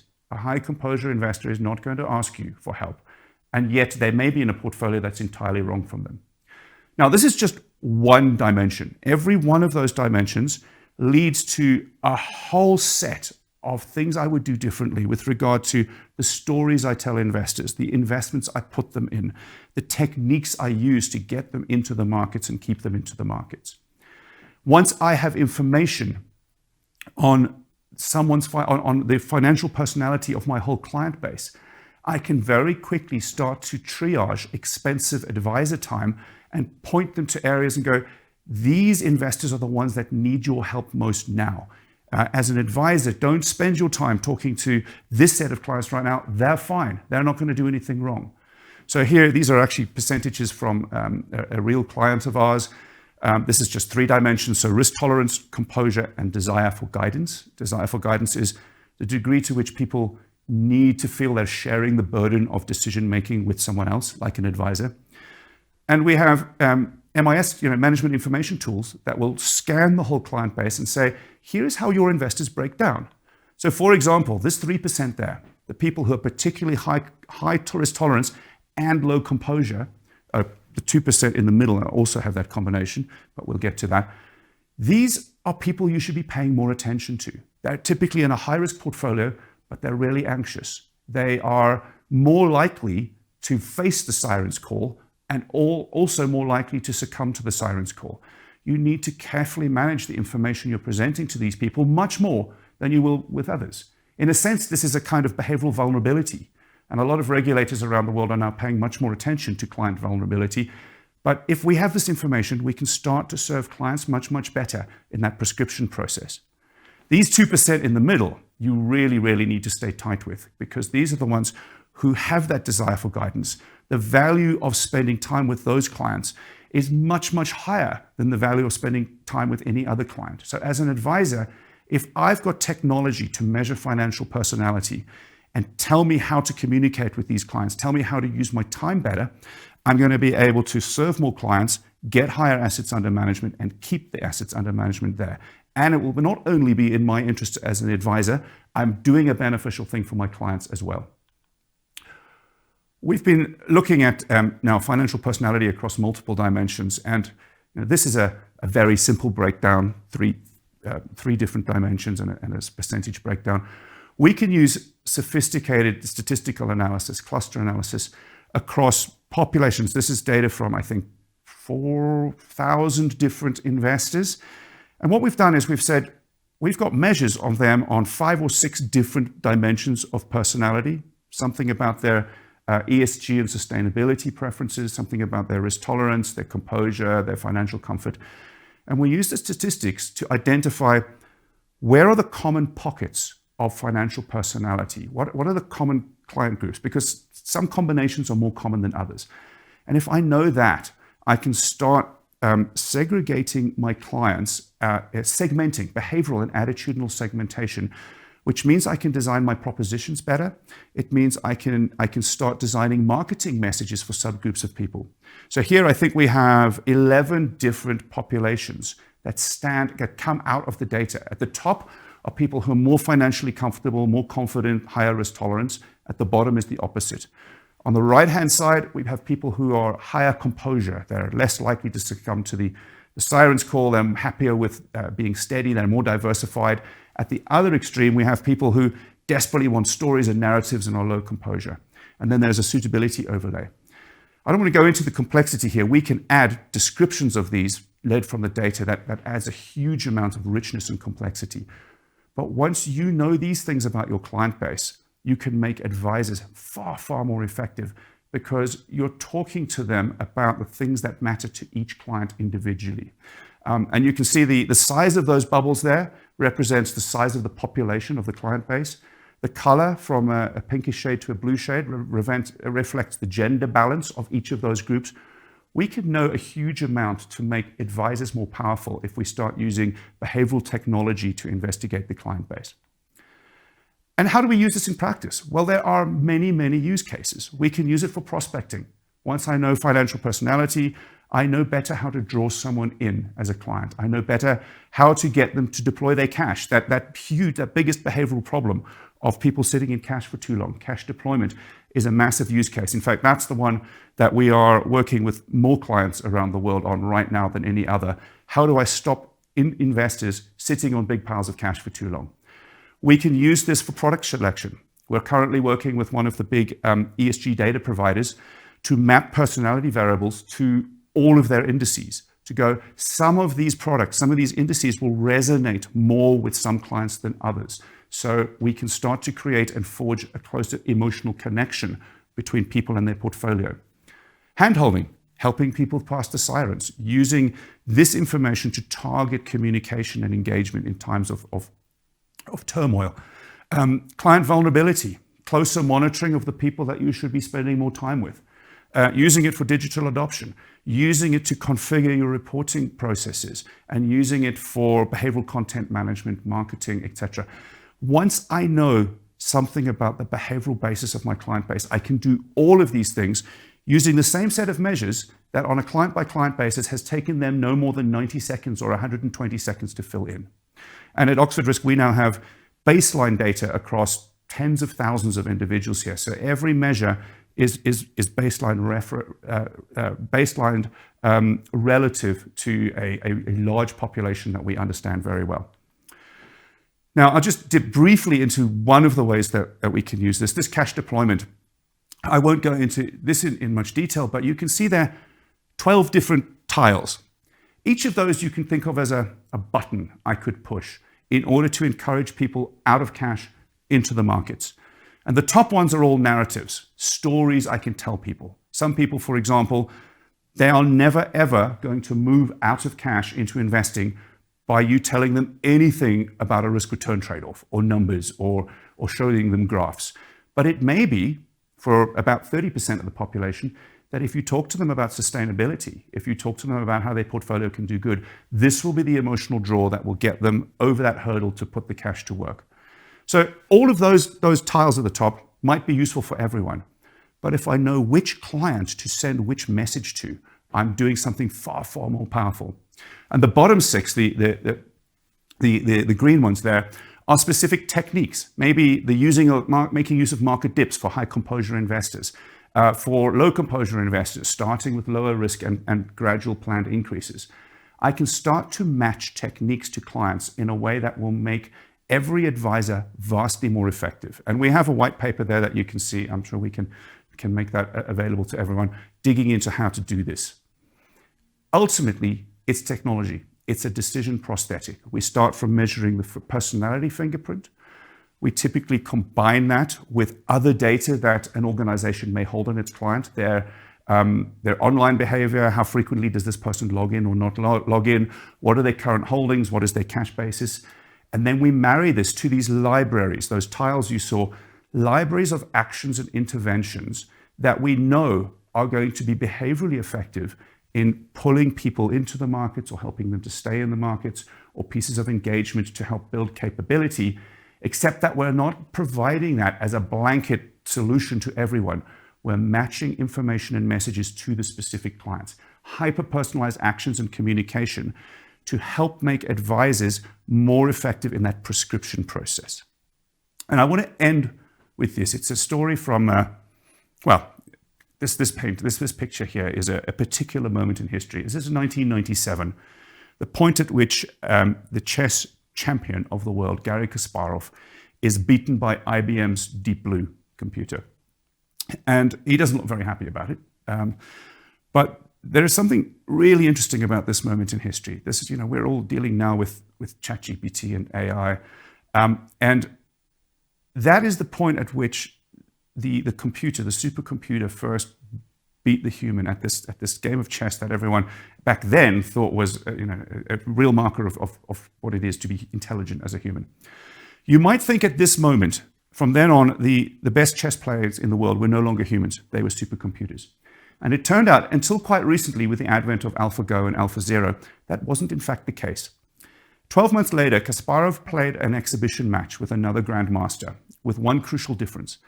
Each of them was allowed to play alongside a chess computer.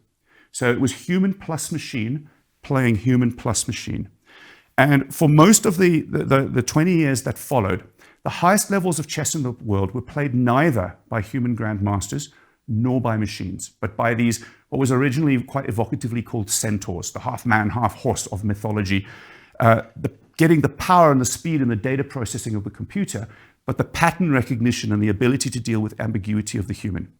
Now, in the chess world, where the rules are set and you can play it over and over again, the machines have now taken over. AlphaZero completely, that's been killed. But it hasn't happened in the real world because the rules are constantly changing in investing.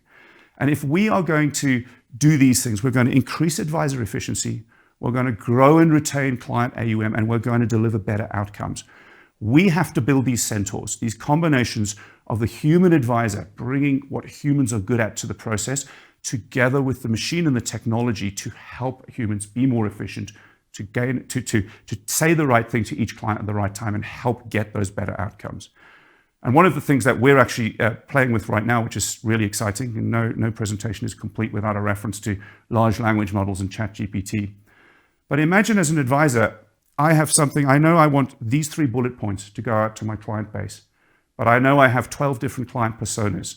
So I write down a fairly neutral version of that bullet point, and at a touch of a button, I can get a ChatGPT-like model to personalize that for 12 different groups of clients at the push of a button, delivering personalized emails so that I can deliver the same message at scale in a very personalized way.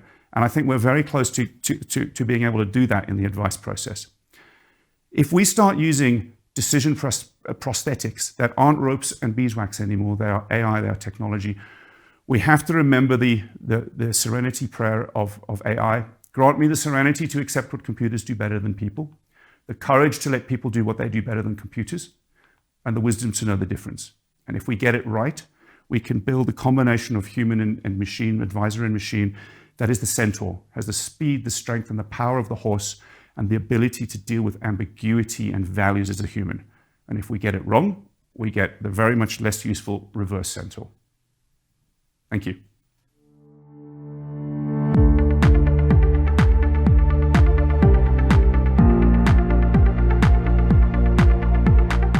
Thank you, Greg. I really like the idea of technology helping me be my best self. We should never forget that we all need a little or a lot of help sometimes. Professor Evan Gilbert will now summarize and close the webinar. Thank you for joining us today. You have the floor now, Evan.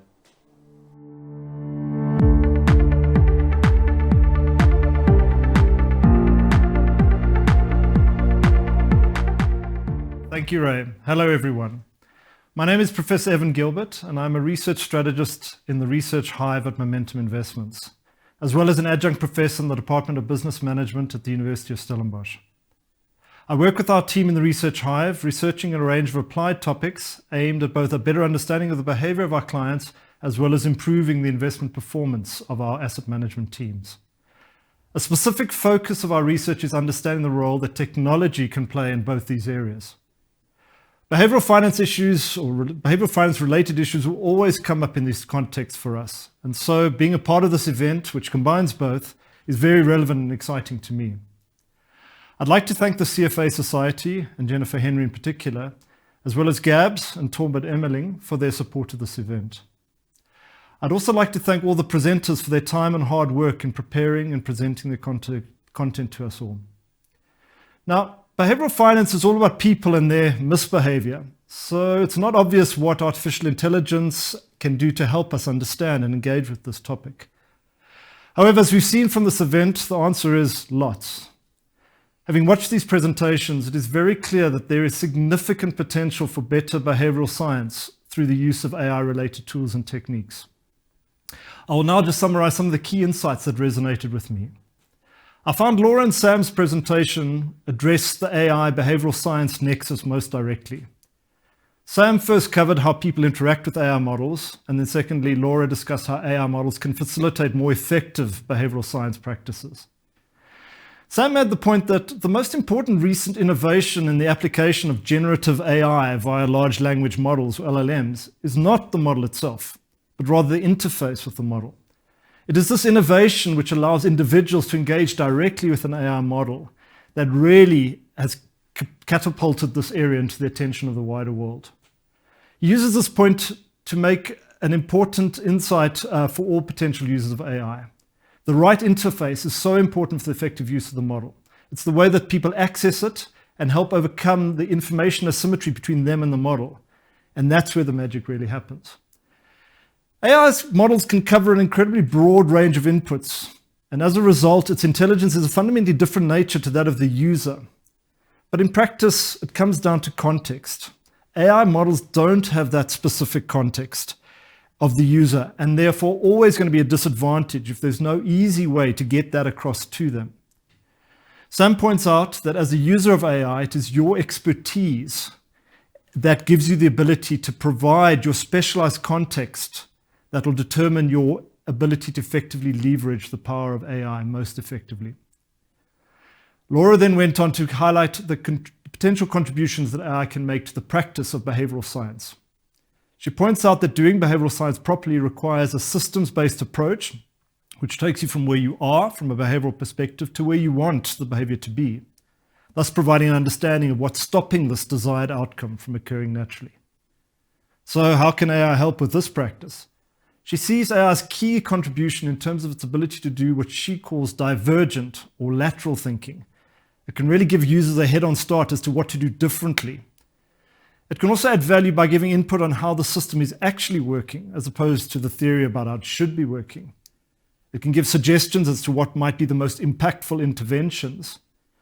And finally, AI can also help with understanding potential unintended consequences of the interventions, limiting their effectiveness. There are challenges, though. The black box problem is always present, particularly with the ranking of the impact of the interventions. Dr. Greg Davies of Oxford Risk also focuses on the strengths of this technology-user combination. Focusing on the financial advice space, he highlights the very important difference between diagnosis and prescription, and reviews the role of decision prosthetics in both contexts. These prosthetics are technology-based tools to enhance accuracy, reduce the noise, and reduce biases in both these steps of the advice process. For Greg, the real value of technology is not only the better quality of the diagnosis produced, but the ability to let advisors leverage their unique value add, spending time with their clients.